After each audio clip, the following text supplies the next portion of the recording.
Hello friends, जय Shri Shyam. You are most welcome in today's session. Friends, आज का ये जो सेशन है इसमें हम life insurance policy including ULIP that is unit linked insurance policy से रिलेटेड जो टैक्स इंप्लीकेशन है उसकी आगे बात करेंगे।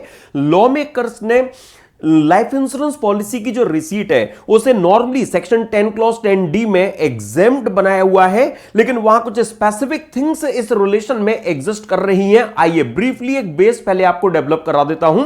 मानते हैं फ्रेंड्स, हमारे जो अससी हैं वो मिस्टर एक्स हैं। उन्होंने लाइफ इंश्योरेंस पॉलिसी सपोज 1 अप्रैल 2012 से पहले सब्सक्राइब कर रखी है, मतलब सिंपली परचेज और इशू करा रखी है। जैसे मैं केस ही बना देता हूं कि सपोज अससी ने 2005 में ये जो लाइफ इंश्योरेंस पॉलिसी है वो ले रखी है, तो वो ये चाहते हैं कि ऑन मैच्योरिटी इस लाइफ इंश्योरेंस पॉलिसी की रिसीट उनको एग्जेम्प्ट हो जाए। तो इसके लिए कंडीशन इस तरह की है कि जो भी एनुअल प्रीमियम मिस्टर एक्स पे करें वो 20% ऑफ सम एश्योर्ड से ज्यादा नहीं होना चाहिए।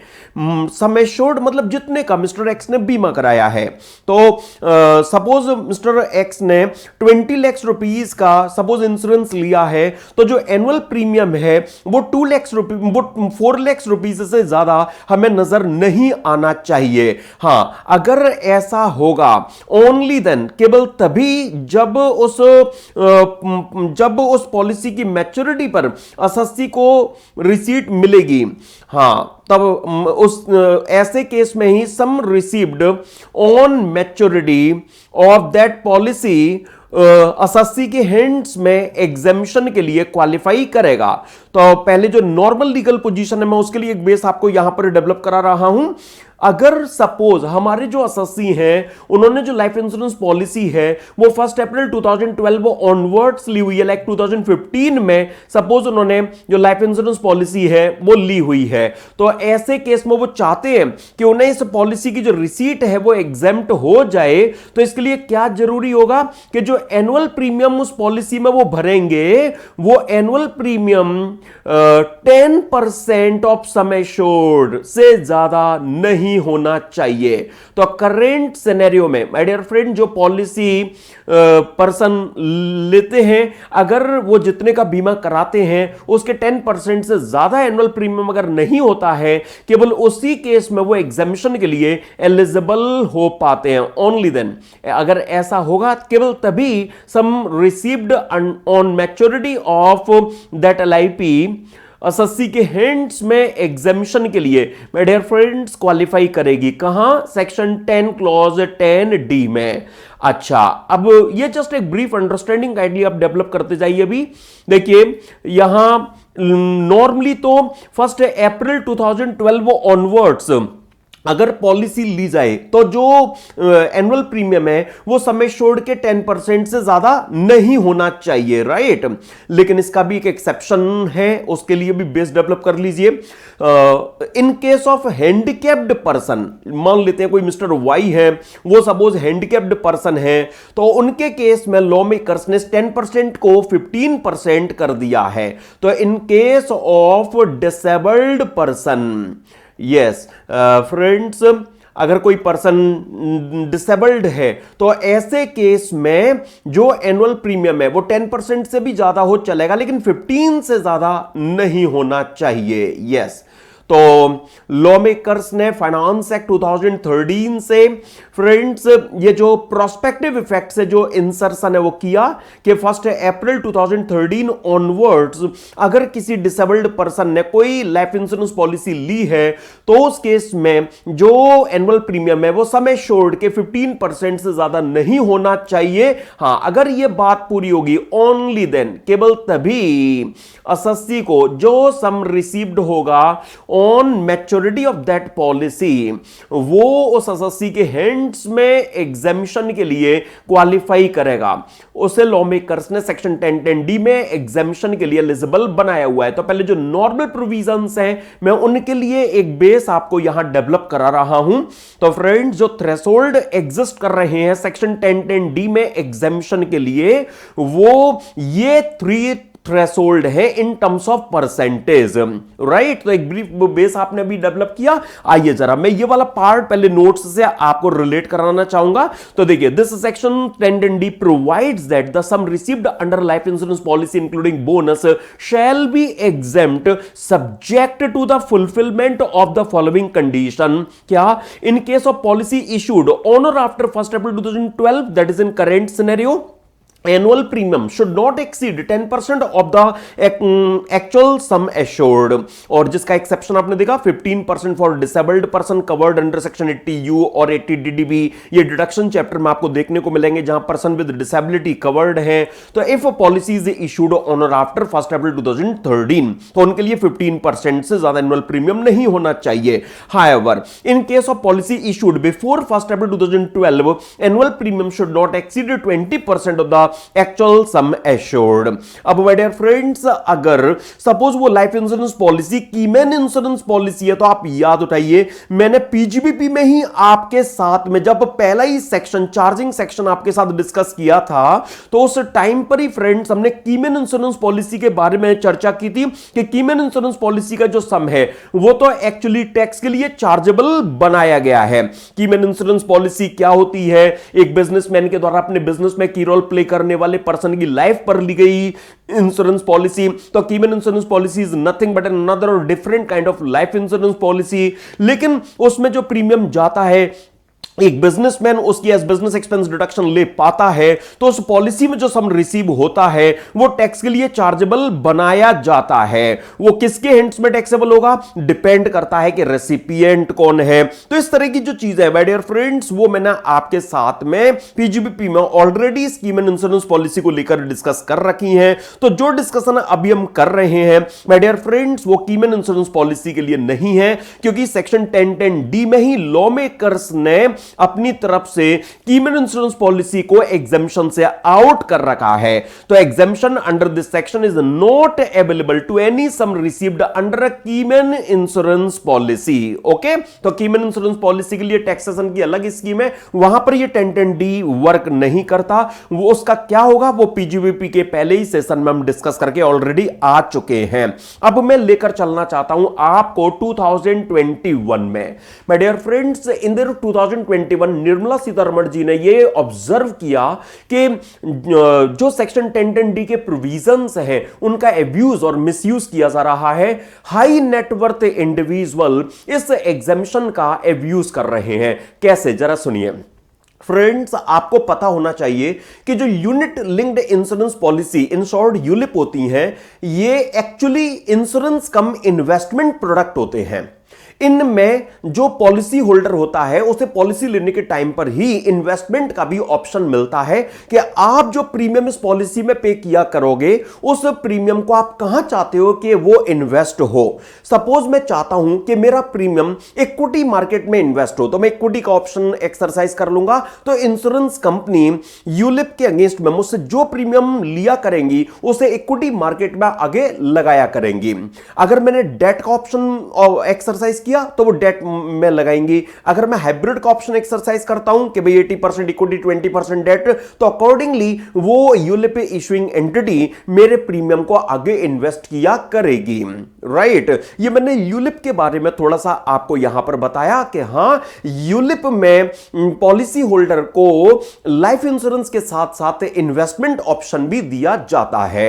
अब किस तरह से चीजें प्लान हो रही थी जरा मैं ब्रीफ में आपको बताता हूं। सपोज मुझे कुछ 50 लाख रुपीस के आसपास इक्विटी मार्केट में इन्वेस्ट करना है, ठीक है। अच्छा, एक बात मैं और पहले ऐड कर देना चाहता हूं कि यूलिप में जहां पॉलिसी होल्डर को लाइफ इंश्योरेंस के साथ साथ इन्वेस्टमेंट ऑप्शन मिलता है, सपोज पॉलिसी होल्डर लाइक मैंने इक्विटी का ऑप्शन एक्सरसाइज किया, तो सपोज वो यूलिप 10 इयर्स का प्लान है मान लेते हैं, तो मेरा 10 इयर्स का जो प्रीमियम है वो इक्विटी मार्केट में यूलिप इशूइंग एंटिटी ने लगाया होगा। तो 10th ईयर के बाद में जब मुझे उस यूलिप में पैसा मिलने की बात आएगी, तो माय डियर फ्रेंड्स उस टाइम पर मेरा प्रीमियम जो यूलिप इशूइंग एंटिटी ने इक्विटी में लगाया उसका जो 10 इयर्स के बाद में मार्केट रेट स्टैंड कर रहा होगा, उसके अकॉर्डिंगली जो रिटर्न है वो मुझे ऑन मैच्योरिटी मेरी पॉलिसी के अगेंस्ट में मुझे मिलता हुआ नजर आएगा। Okay. And my dear friend, suppose annual premium 10% से ज्यादा नहीं था तो मैं 1010D में फ्रीली जो एग्जामिशन है वो यहां पर ले पाऊंगा। अब किस तरह से चीजें प्लान हो रही थी सुनिए। सपोज मुझे कुछ 40-50 lakhs like around 50 lakhs rupees मुझे इक्विटी मार्केट में इन्वेस्ट करना था। तो मैं सपोज इक्विटी शेयर्स में, इक्विटी मार्केट में, इक्विटी शेयर्स में वो 50 लैक्स रुपीज इन्वेस्ट कर सकता हूं। ठीक है फ्रेंड्स, मेरी क्या प्लानिंग है? मेरी ये प्लानिंग है कि मैं each year at around 10 lakh rupees के आसपास से इक्विटी मार्केट में इन्वेस्ट किया करूंगा। 4 to 5 इयर्स मेरा प्लान है कि मैं इक्विटी मार्केट में अमाउंट इन्वेस्ट करूंगा, उसके बाद उसे सेल करूंगा। तो ठीक है, मैं कंपनी के जो इक्विटी शेयर्स हैं वो खरीदता रहूं। तो पक्की बात है कि जब मैं उन्हें आगे बेचूंगा, हां प्राइस बढ़ जाने पर जब मैं उन्हें आगे बेचता हुआ नजर आऊंगा तो मुझे कैपिटल गेन अपने हैंड्स में टैक्स कराना पड़ेगा। राइट ना फ्रेंड्स, अगर मैंने इक्विटी शेयर्स में पैसा लगाया तो आगे जो एप्रिसिएशन आएगा वो एज कैपिटल गेन मेरे लिए टैक्सेबल बन जाएगा। अब मैं कैसे प्लान करता हूं? मैंने क्या किया कि ईच ईयर मुझे जो अराउंड 10 लाख रुपीज इन्वेस्ट करना था 4 to 5 इयर्स के लिए, तो मैंने एक यूलिप ले ली और वहां पर मैंने इक्विटी का ऑप्शन एक्सरसाइज किया। तो और ईच ईयर मैंने एनुअल प्रीमियम अपना अराउंड 10 लाख रखा। तो मैं यूलिप के प्रीमियम के फॉर्म में इंश्योरेंस कंपनी को 10 लाख पे करूंगा। इक्विटी ऑप्शन एक्सरसाइज कर लिया तो इंश्योरेंस कंपनी मेरे उस 10 लाख रुपीस को इक्विटी में लगाएगी, जो मैं चाहता हूं, जो मेरा अल्टीमेट ऑब्जेक्ट था। राइट और इस तरह से मैं अपना अराउंड 50 लाख रुपीज यूलिप के प्रीमियम के थ्रू, डायरेक्टली ना सही indirectly, that is insurance company के थ्रू इक्विटी मार्केट में इन्वेस्ट कर गया। अब मुझे ऑन मैच्योरिटी जो अमाउंट है वो यूलिप में रिसीव हो रहा है। इक्विटी मार्केट में एप्रिसिएशन की वजह से मुझे जो मार्केट रिटर्न के हिसाब से जो अमाउंट है वो मिल रहा है, लेकिन ये यूलिप मतलब एक लाइफ इंश्योरेंस पॉलिसी में मिलने वाली रिसीट है, इसीलिए मैं सेक्शन 1010D की जो एग्जेम्पशन है वो फ्रीली यहां क्लेम कर लेता हूं।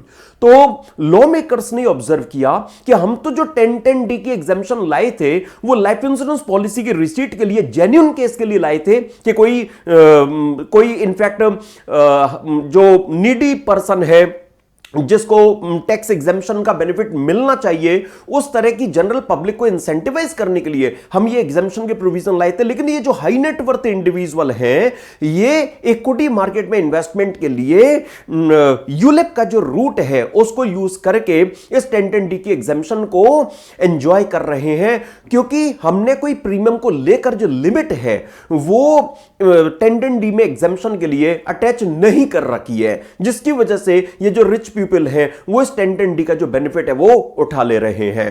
तो लॉ मेकर्स ने प्रोस्पेक्टिव इफेक्ट से, माय डियर फ्रेंड्स, जो एक एक्सेप्शनल नेचर का प्रोविजन है वो सेक्शन 1010D में इंट्रोड्यूस किया, जिसके थ्रू यूलिप में जो एग्जेम्पशन है वो जो ये हाई नेटवर्थ इंडिविजुअल हैं वो ना क्लेम कर सके। निर्मला सीतारमण जी ने क्या किया, उन्होंने ये मैसेज लॉ में पास ऑन कर दिया कि अब अगर 1 फरवरी 2021 जिस डेट पर वो फाइनेंस बिल 2021 प्रेजेंट किया गया था, तो on the floor of parliament Nirmala Sitharaman ji ने अपनी बजट स्पीच में ये क्लियर कर दिया कि टुडे ऑनवर्ड्स, मतलब 1 अप्रैल 2021 ऑनवर्ड्स, अगर कोई यूलिप इशू कराएगा, मतलब परचेस करता हुआ नजर आएगा, तो उसमें 2,50,000 रुपीज से ज्यादा का प्रीमियम अगर मैं किसी भी ईयर में अगर ज्यादा नजर आएगा तो फिर उसे 1010D का जो बेनिफिट है वो नहीं दिया जाएगा।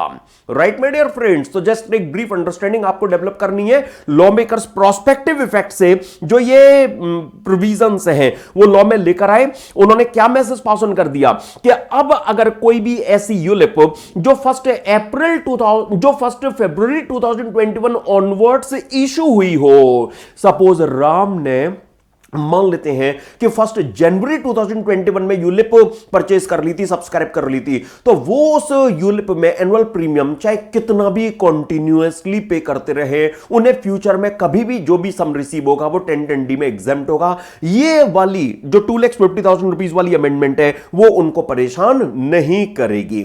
राइट माय डियर फ्रेंड्स, हां, तो ये केवल कब एप्लीकेबल होगी? ये जो अमेंडमेंट लाई गई है वो केवल उसी यूलिप के लिए एप्लीकेबल बनाई गई है जो 1 फरवरी 2021 ऑनवर्ड से इशू हुई हो, ऐसी यूलिप के रिस्पेक्ट में जो 10D के एग्जामिशन के प्रोविजंस है वो अप्लाई नहीं होंगे। कब माय डियर फ्रेंड्स?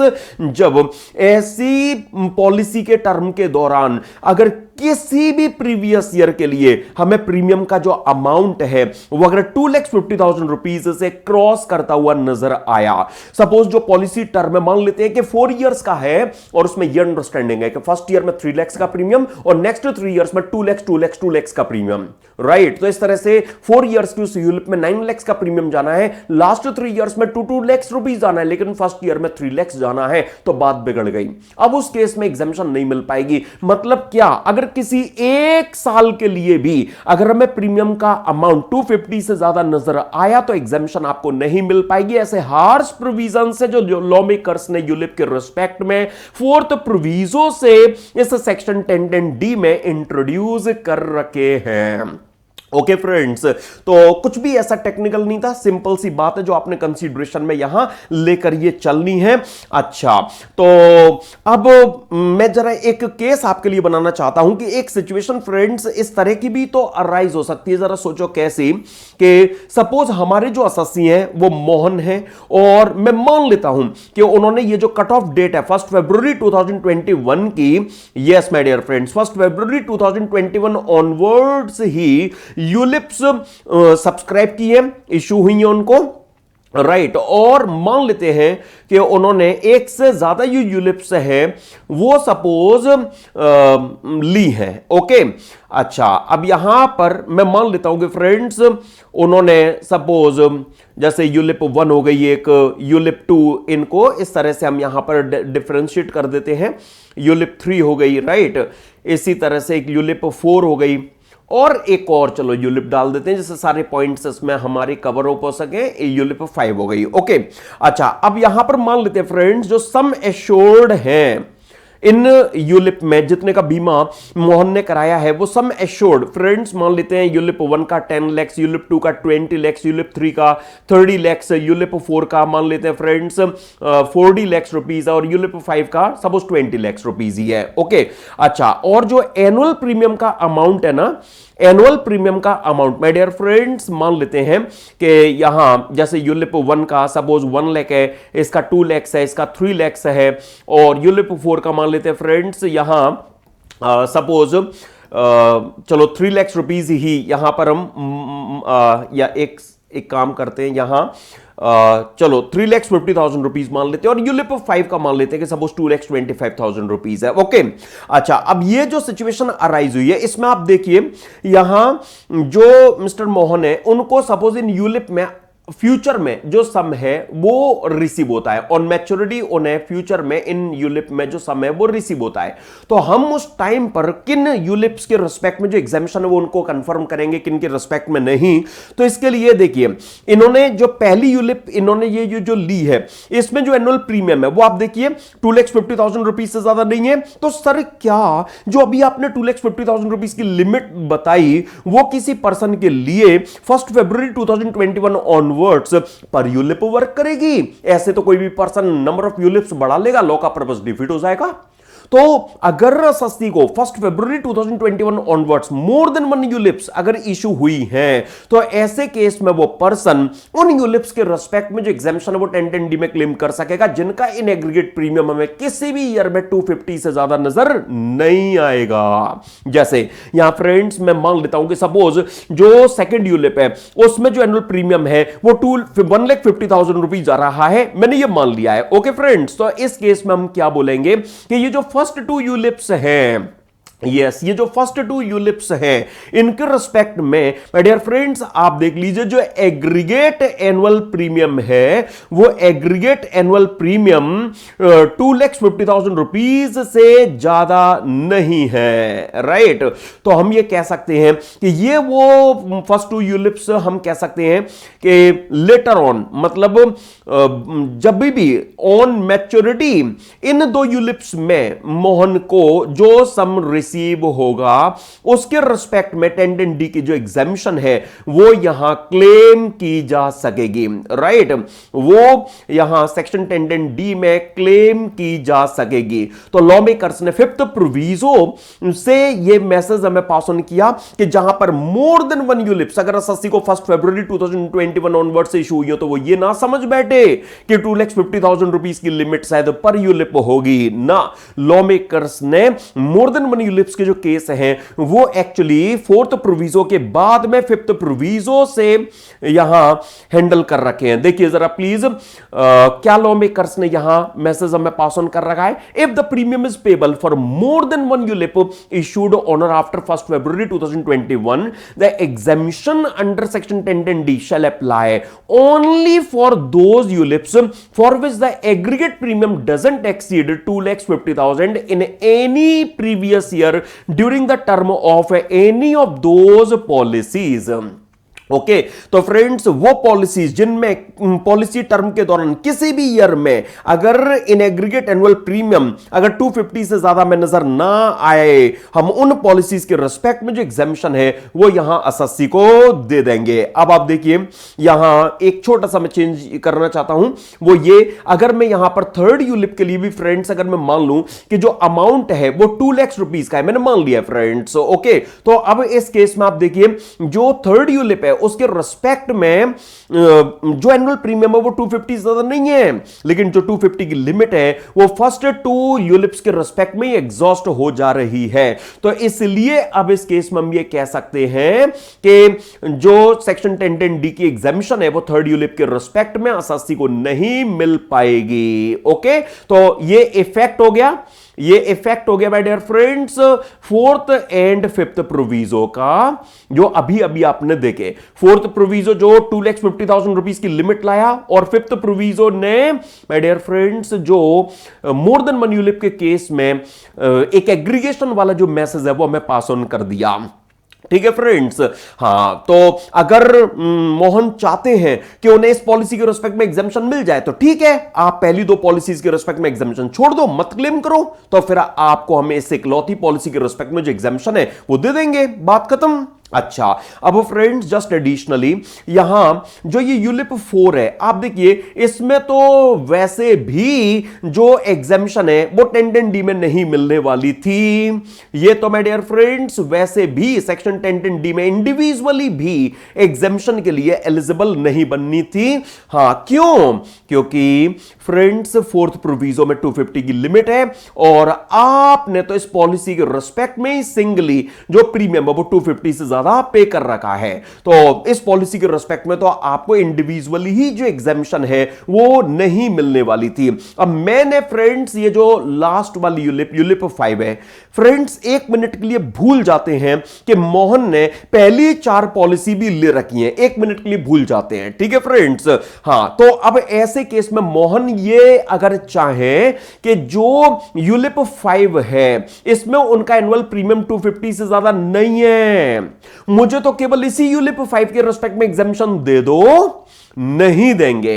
हां माय डियर फ्रेंड्स, भले ही यहां इस केस में ये जो सिचुएशन अराइज हो रही है, इस केस में जो एनुअल प्रीमियम है वो फोर्थ प्रोविजो की जो लिमिट है 2,50,000 रुपीज की, उससे ज्यादा एनुअल प्रीमियम नहीं है, तो फोर्थ प्रोविजो तो एप्लीकेबल नहीं होगा। स्टिल एसएससी को जो एग्जेम्पशन है वो सेक्शन 1010D में नहीं मिलेगी। सर क्यों नहीं मिलेगी? अरे आपने क्लास की स्टार्टिंग में माय डियर फ्रेंड्स देखा था ना कि अगर एनुअल प्रीमियम अगर सम एश्योर्ड के 10% से अगर ज्यादा हो तो नॉर्मल प्रोविजन से ही माय डियर फ्रेंड्स एसएससी को एग्जेम्पशन से यहां पर रेस्ट्रिक्ट कर देते हैं। तो by virtue of other provisions और threshold of section 1010D।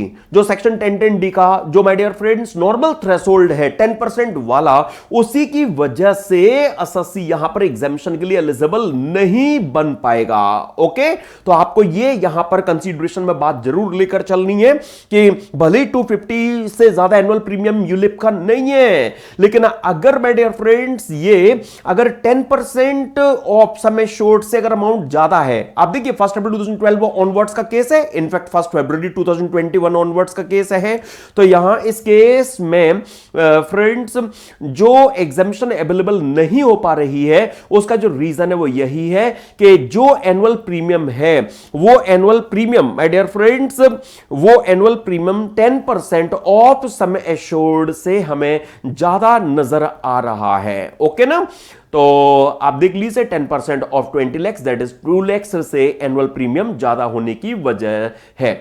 Okay friends, तो इस वजह से यहां पर जो एग्जामिशन है वो एसएससी को अवेलेबल नहीं हो पाएगी। तो मैंने जो ये 5 यूलिप्स का केस आपके लिए बनाया, इसमें आपने जो 4th प्रोविजो का इंडिविजुअल इफेक्ट है वो भी देख लिया, राइट जो 5th प्रोविजो का इफेक्ट था एग्रीगेशन वाला वो भी आपको नजर आ गया, और हमने कंबाइंड एनालिसिस भी कर लिया कि अगर 4th proviso to section 1010D applicable नहीं भी हो रहा है फिर भी एसएससी को एग्जामिशन ना मिले चांस बनता है। अगर एसएससी के पार्ट पर वो जो परसेंटेज वाला थ्रेशोल्ड है अगर वो मेट आउट नहीं हो रहा होगा तो स्टिल एसएससी एग्जामिशन अवेल नहीं कर पाएगा। आई होप ये वाली जो बात है वो आपको क्लियर हुई होगी। और आइए ग्रेटर क्लैरिटी इस पर आपको आ सके इसके लिए क्विकली मैं जरा एक एग्जांपल आपके सामने से यहां से और निकाल देता हूं। Determine whether an exemption is available under section 1010D for a single policy purchased by 4 different persons in the following scenarios. क्या सिनेरियोज है? पहला फ्रेंड्स मिस्टर पी जो हमारे ससी उन्होंने यूलिप 31 दिसंबर 2020 को खरीदी, मतलब आप देख रहे हैं 1 फरवरी 21 से पहले का केस है। मतलब क्या कि मिस्टर पी पर जो 4th प्रोविजो है वो एप्लीकेबल नहीं बनेगा। ओके, अच्छा इनका जो प्रीमियम पेबल एवरी ईयर है वो 260 है और सम एश्योर्ड 50 lakhs है, तो 50 lakhs का 10% आप देखिए 5 lakhs से इनका एनुअल प्रीमियम क्या ज्यादा है क्या? माय डियर फ्रेंड्स क्या 10% ऑफ सम एश्योर्ड से इनका एनुअल प्रीमियम ज्यादा है क्या? नहीं। इन पर वो 4th प्रोविजो वाला लॉ एप्लीकेबल होगा क्या? नहीं। तो इस केस में क्या ये जो मिस्टर पी है वो आगे जब पॉलिसी मैच्योर होगी तो जो सम आएगा उस पर 1010D में एग्जामिशन ले पाएंगे क्या? Definitely yes, certainly yes. Then आइए जरा मिस्टर क्यू की बात करते हैं। मिस्टर क्यू जिन्होंने जो यूलिप परचेज किया है वो भी 1 फरवरी 2021 से पहले का ही माय डियर फ्रेंड जो केस है वो हमें यहां पर नजर आ रहा है। ओके, तो इस केस में भी हम कह सकते हैं कि जो 4th प्रोविजो 2,50,000 रुपीज वाली जो अमेंडमेंट है वो तो एप्लीकेबल यहां नहीं होगी, लेकिन इस केस में देखना जरा मिस्टर क्यू ने जो सम एश्योर्ड 18 lakhs था उसके 10% 1,80,000 से ज्यादा एनुअल प्रीमियम दैट भर रखा है। हां, तो सिंस जो 10% का थ्रेशोल्ड है वो फुलफिल नहीं हो रहा है इसलिए यहां मिस्टर क्यू को जो एग्जामिनेशन अवेलेबल नहीं हो पाएगी। देन माय डियर फ्रेंड्स जो मिस्टर आर है उन्होंने जो यूलिप लिया वो 1 फरवरी 2021 ऑनवर्ड्स इशू हुआ। अब इस केस में जो समय एश्योर्ड था 20 lakhs रुपीज उसके 10% से जो एनुअल प्रीमियम है वो हमें ज्यादा नजर आ रहा है। भले ही 250 से एनुअल प्रीमियम ज्यादा नहीं है फिर भी एग्जामिशन नहीं मिल पाएगी। क्यों? क्योंकि 10% वाला थ्रेशोल्ड आपने मेट आउट नहीं किया। और मिस्टर एस के पार्ट पर अगर आप देखें तो इन्होंने भी 1 फरवरी 2021 ऑनवर्ड्स जो यूलिप है वो ली है और इनके केस में एनुअल प्रीमियम आप देखिए सम एश्योर्ड 35 lakhs के 10% 3,50,000 से ज्यादा तो नहीं है, लेकिन जो 4th प्रोविजो की लिमिटेड 250 उससे वो ज्यादा हो गया, जिसकी वजह से यहां मिस्टर एस को 1010D की जो एग्जामिशन है वो नहीं मिल पाएगी। राइट माय डियर फ्रेंड्स, तो ये कुछ जो केसेस थे उनसे आपको ये चीज और क्लियर हुई होगी। और जो हमने अभी मल्टीपल पॉलिसीज वाला जो डिस्कशन किया था 5th प्रोविजो का, आइए जरा फ्रेंड्स एक एग्जांपल उससे रिलेटेड भी आपके सामने उसे निकाल देता हूं। Determine whether an exemption is available under section 1010D for multiple policies purchased by one person on or after 1 April 2021 in the following scenarios. My dear friends हम मल्टीपल पॉलिसीज मतलब मल्टीपल यूलिप्स की यहां पर बात कर रहे हैं। तो उन्होंने जो पॉलिसीज ली हैं, आइए एक एक करके देखते हैं। जो एनुअल प्रीमियम जा रहा है पॉलिसी ए में, यूलिप ए में, एक्चुअली वहां सम एश्योर्ड है 26 लाख का, तो उसके 10% से ज्यादा एनुअल प्रीमियम है क्या? नहीं। ओके, क्या एनुअल प्रीमियम 250 से ज्यादा है? यस। तो मतलब फोर्थ प्रोविजो की एप्लीकेबिलिटी बनती है, जो एग्जामिशन है वो 1010 डी को इस पॉलिसी के रिस्पेक्ट में नहीं मिलेगी, पक्का है। देन पॉलिसी बी में देखिए, जो प्रीमियम जा रहा है वो सम एश्योर्ड के 10% ज्यादा है क्या? यस। क्या जो प्रीमियम है वो 250 से ज्यादा है क्या? नहीं। तो मतलब फोर्थ प्रोविजन नहीं लगेगा, तो क्या एग्जामिशन मिल जाएगी? नहीं। क्यों? क्योंकि जो आपका एनुअल प्रीमियम है वो सम एश्योर्ड के 10% से ज्यादा है। देन जो पॉलिसी सी है उसमें देखिए, जो सम एश्योर्ड है 5 लाख, उसके 10% से एनुअल प्रीमियम ज्यादा है। हां, तो भले ही वो एनुअल प्रीमियम 250 ज्यादा नहीं है, लेकिन एग्जामिशन तो नहीं मिल पाएगी। Then my dear friends, policy D में सम एश्योर्ड के 10% से एनुअल प्रीमियम क्या ज्यादा है क्या? नहीं। क्या वो 250 से ज्यादा है? नहीं। तो मतलब ये जो पॉलिसी है वो 1010 की एग्जामिशन के लिए क्वालिफाई करती है।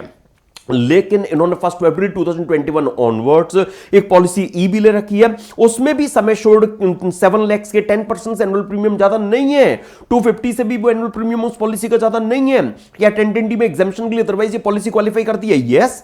यूलिप एफ में भी देखो, सम एश्योर्ड के 10% से एनुअल प्रीमियम ज्यादा नहीं है, 250 से भी ज्यादा नहीं है। क्या ये 1010 की एग्जामिशन के लिए अदरवाइज पॉलिसी क्वालिफाई करती है? The answer is yes. और यूलिप जी में भी सम एश्योर्ड के 10% से एनुअल प्रीमियम ज्यादा नहीं है, 250 से भी ज्यादा नहीं है, तो मतलब 1010 में अदरवाइज एग्जामिशन के लिए पॉलिसी जी भी क्वालिफाई करती है। लेकिन अगर आप ध्यान से देखें तो इन चारों पॉलिसीज का जो प्रीमियम है माय डियर फ्रेंड्स, वो प्रीमियम यहां 2,35,000 रुपीज 3,35,000 रुपीज हो जा रहा है। आप एग्रीगेट करेंगे फ्रेंड्स, तो जो एग्रीगेट प्रीमियम है वो यहां 3,35,000 रुपीज आपको यहां नजर आएगा। ओके, तो 250 से तो ये सिंस ज्यादा हो गया है ना। तो इस वजह से चारों यूलिप्स के रिस्पेक्ट में अगर असेसी एग्जामिशन चाहे नहीं मिल पाएगी, तो उनके लिए ये ओपन है कि वो इन 4 पॉलिसीज में से उन सर्टेन पॉलिसीज का कॉम्बिनेशन सिलेक्ट कर ले जिनका एनुअल प्रीमियम 250 से ज्यादा ना हो,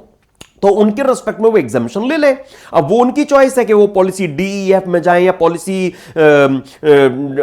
या वो मतलब कोई भी 3 पॉलिसीज का ऐसा कॉम्बिनेशन के लाइक ई एफ जी में चले जाएं, वो उनकी चॉइस है। लेकिन हम उन पॉलिसीज के रिस्पेक्ट में एग्जामिशन देंगे जिनका एग्रीगेट प्रीमियम 250 से ज्यादा ना हो। जैसे अब आप देखिए यहां पर जो पॉलिसी डी ई एफ है, तो इनका जो एग्रीगेट प्रीमियम है वो आप निकालोगे तो 250 आएगा। हां, तो वो 250 की लिमिट से ज्यादा नहीं है, इक्वल है, चलेगा, कोई दिक्कत नहीं है। तो वो पॉलिसी डी ई एफ के रिस्पेक्ट में जो एग्जामिशन है वो ले ले, या वो चाहे तो पॉलिसी ई एफ जी भी सिलेक्ट कर सकते हैं, ये उनकी कॉल है। लेकिन ये पक्की बात है फ्रेंड्स, क्या कि भले ही लास्ट 4 पॉलिसीज में इंडिविजुअली प्रीमियम 250 ज्यादा नहीं है, लेकिन इन केसेस में एग्रीगेट प्रीमियम लिमिट ज्यादा होने की वजह से इन ऑल 4 पॉलिसीज के रिस्पेक्ट में तो 1010 की एग्जामिशन उनको नहीं मिल पाएगी। हां, वो कोई भी 2 और 3 पॉलिसीज का ऐसा कॉम्बिनेशन चूज कर ले जिनका एग्रीगेट प्रीमियम 250 ज्यादा ना हो, हां, उनके रिस्पेक्ट में वो एग्जामिशन ले ले। हां, पॉलिसी डी ई एफ जैसे उन्होंने सिलेक्ट कर लिया है ना, तो वो उन तीनों का जो प्रीमियम है वो 250 से ज्यादा नहीं है, तो उनके रिस्पेक्ट में वो एग्जामिशन ले सकेंगे, या वो कोई और भी जो कॉम्बिनेशन है वो बना सकते हैं। राइट ना फ्रेंड्स, तो जो 5th प्रोविजो को लेकर अभी मैंने आपके साथ में जिस तरह की केस स्टडी डिस्कस की थी माय डियर फ्रेंड्स, हां, उसी तरह का एक केस आपने वहां पर ये और देख लिया। अच्छा, अब यहां मैं यूलिप को लेकर एक छोटी सी बात आगे बढ़ने से पहले और आपको रिफ्रेश करा देना चाहता हूं। वैसे तो मैं ये आपके साथ ऑलरेडी डिस्कस करके आ ही चुका हूं कि यूनिट लिंक्ड इंश्योरेंस पॉलिसी मतलब ऐसी लाइफ इंश्योरेंस पॉलिसी होती है जिसमें सस्ती को लाइफ इंश्योरेंस कवर के साथ साथ इन्वेस्टमेंट ऑप्शन भी मिलता है। Yes, ULIP is nothing but a life insurance policy which has components of both investment and insurance and is linked to a unit that is a specific portion or part thereof of the underlying segregated unit linked fund which is representative of the policy holders entitlement under such funds। जैसे friends हम मान लेते हैं कि कोई case इस तरह का, जैसे जस्ट नॉलेज पॉइंट व्यू से आपके सामने बना देता हूं कि सपोज कोई इंश्योरेंस कंपनी है, उस इंश्योरेंस कंपनी ने फ्रेंड्स मान लेते हैं कि जो यूलिप्स हैं वो इशू की, ओके उन्होंने जो यूलिप्स हैं वो यूलिप्स इशू की हैं और उन यूलिप्स में फ्रेंड्स मान लेते हैं कि उनको जैसे हम मान लेते हैं कि उन्होंने 2000 यूलिप्स इशू की हैं जिनमें जो एनुअल प्रीमियम है वो 2,50,000 रुपीज से सब वो ज्यादा आता है। मैंने मान लिया उस इंश्योरेंस कंपनी को, तो हम इनको कह सकते हैं कि these are non exempt ULIPs, these are non exempt ULIPs. ठीक है, अच्छा अब इस केस में फ्रेंड्स सपोज ये जो यूलिप्स हैं इनमें मान लेते हैं कि 2000 लैक्स का जो फंड है वो एनुअली प्रीमियम के तौर पर सपोज इंश्योरेंस कंपनी को मिलता है, और मान लेते हैं कि राम भी उन्होंने भी एक यूलिप इसमें ले रखी है।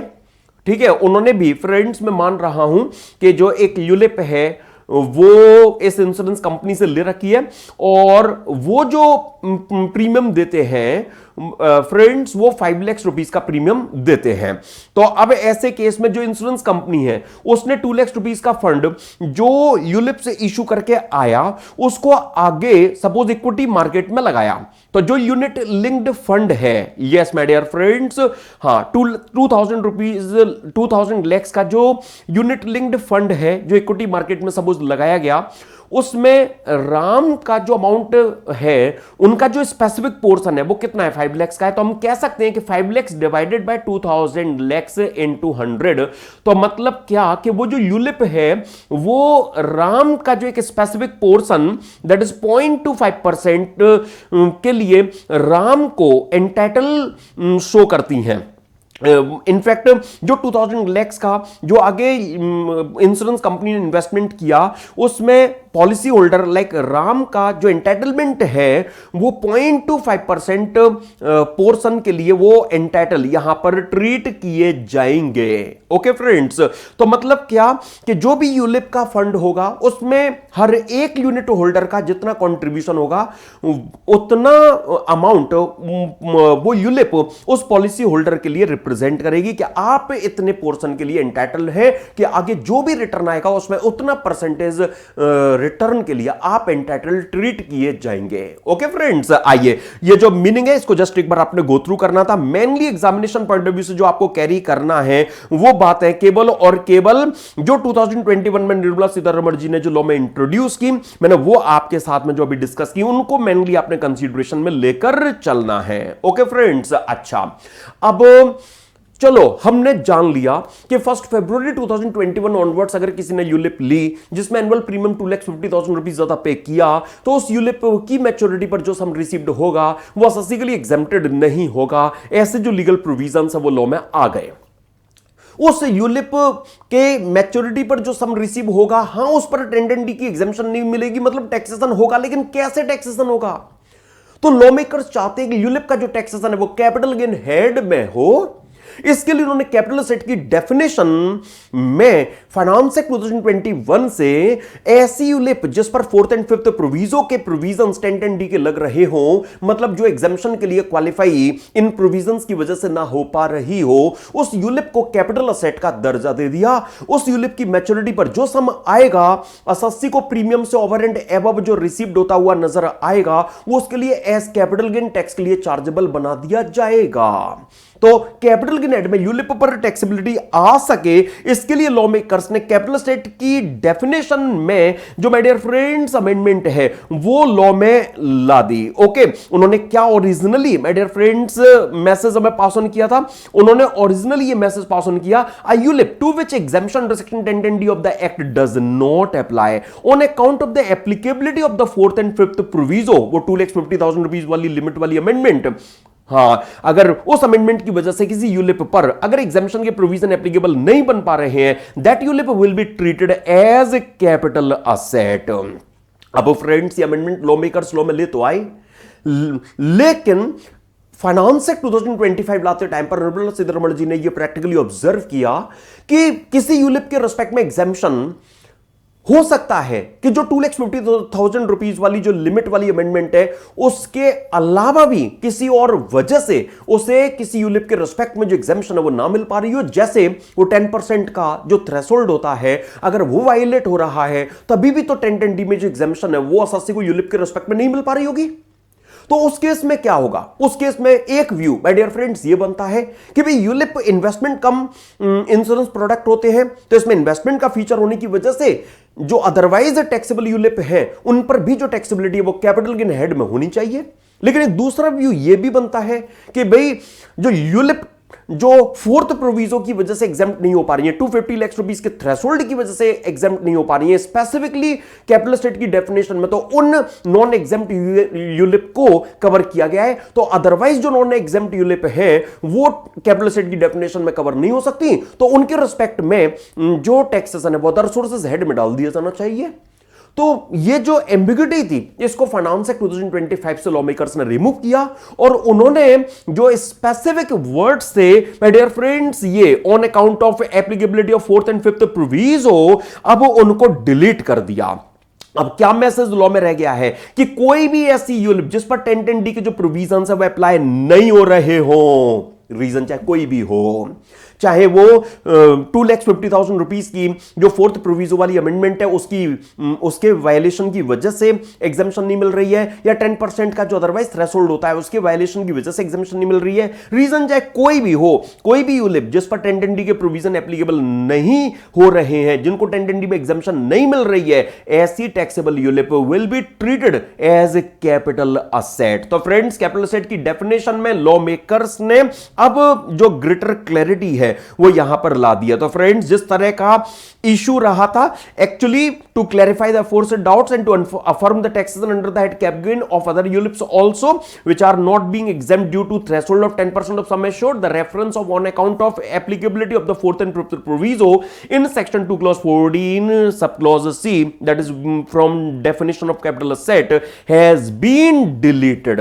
ओके तो latest amendment my dear friends ये ला दी गई है। अच्छा अब मैं आपको बताना चाहता हूं कि यूलिप के रिस्पेक्ट में law makers capital gain head में टैक्सेशन रिसिप्ट बेसिस पर एसएससी के हैंड्स में लाना चाहते हैं, इसलिए उन्होंने कैपिटल गेन हेड का जो चार्जिंग सेक्शन था 45 सबसेक्शन 1 उसका भी एक्सेप्शन 1B लॉ में रखा। लेकिन वहां भी वही प्रॉब्लम थी, क्या लिखा हुआ था पहले कि भाई कोई भी ऐसी यूलिप जो सेक्शन 1010D के फोर्थ एंड फिफ्थ प्रोविजो की वजह से, मतलब जो 2 लाख रुपीस का थ्रेशोल्ड नया लाया गया उसके वायलेशन की वजह से अगर एग्जाम्प्ट नहीं हो पा रही है, उस यूलिप का कैपिटल गेन हेड में टैक्सेशन किया जाएगा। उस यूलिप पर जब सम रिसीव्ड होगा वो रिसिप्ट वाले ईयर में कैपिटल गेन हेड में टैक्स के लिए चार्जेबल बनाया जाएगा।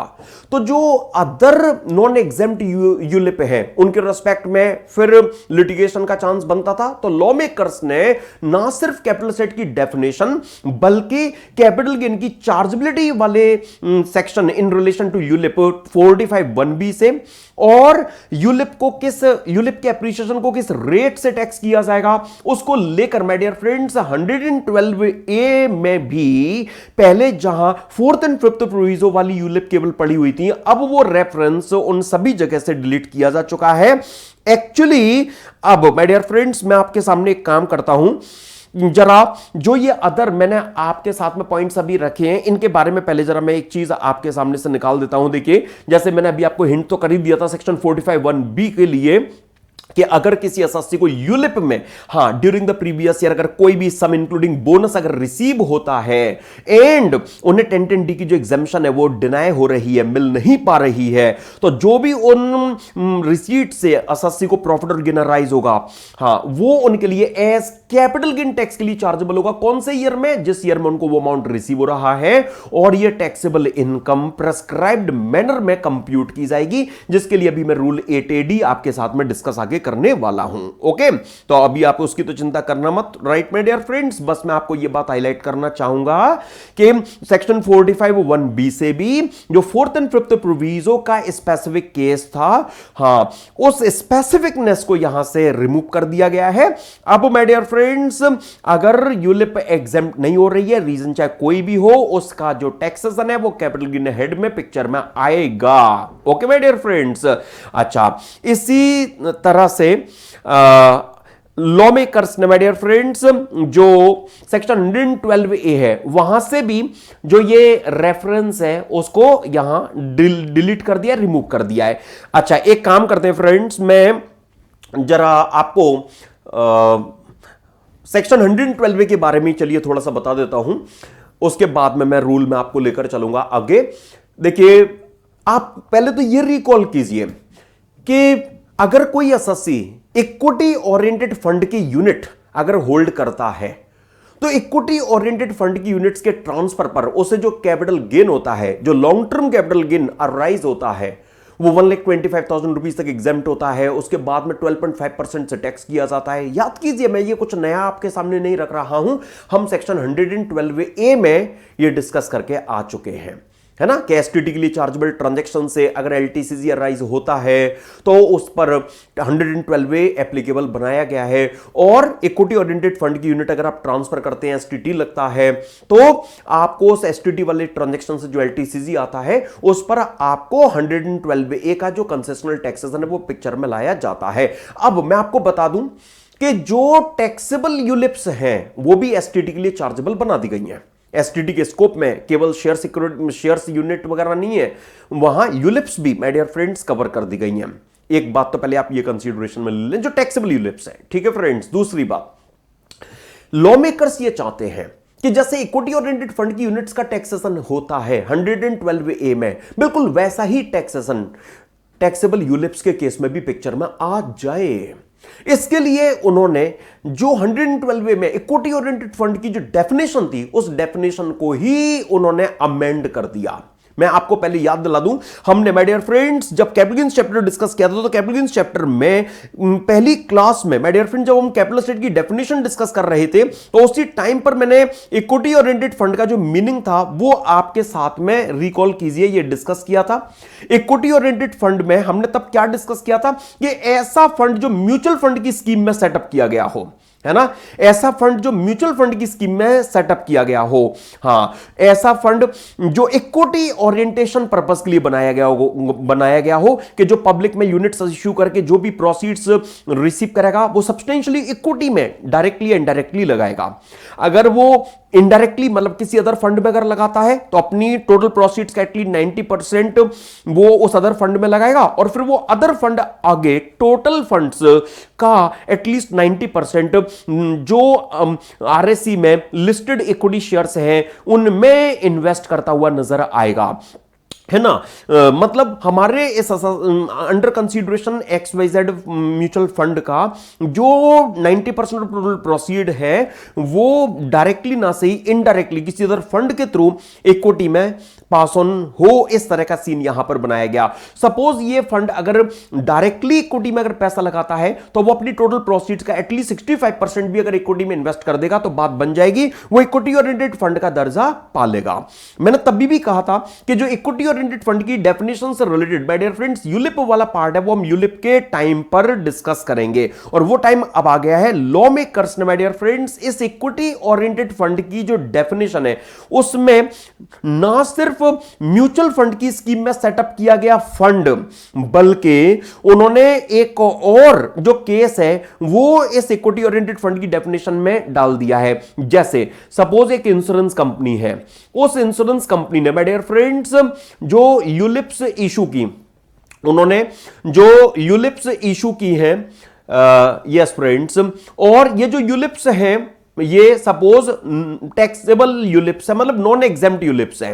अब सपोज वो रीजन चाहे कोई भी हो जिसकी वजह से एग्जेम्प्ट नहीं हो पा रही हैं पॉलिसी होल्डर्स के हैंड्स में, चाहे एनुअल प्रीमियम 250 से ज्यादा है इन यूलिप्स का, या माय डियर फ्रेंड जो एनुअल प्रीमियम है वो सम एश्योर्ड के 10% ज्यादा है, ऐसी जो यूलिप्स हैं वो उन्होंने इशू की हैं। ठीक है फ्रेंड्स, तो यहां इस केस में इंश्योरेंस कंपनी के द्वारा जो यूलिप्स इशू की गई हैं, सपोज वो नॉन एग्जेम्प्ट यूलिप्स हैं, तो इन यूलिप्स से जो फंड जनरेट हो रहा है इंश्योरेंस कंपनी के पास में, यस, ये फंड भी इक्विटी ओरिएंटेड फंड बन सकेगा। ये फंड भी इक्विटी ओरिएंटेड फंड कब बन सकेगा? जब इंश्योरेंस कंपनी इस फंड को डायरेक्टली या इनडायरेक्टली डोमेस्टिक कंपनीज के लिस्टेड इक्विटी शेयर्स में सब्सटेंशियली इन्वेस्ट करती हुई नजर आएंगे। क्राइटेरिया वही है, इनडायरेक्टली के लिए 90%, डायरेक्टली 65%, क्राइटेरिया वही है।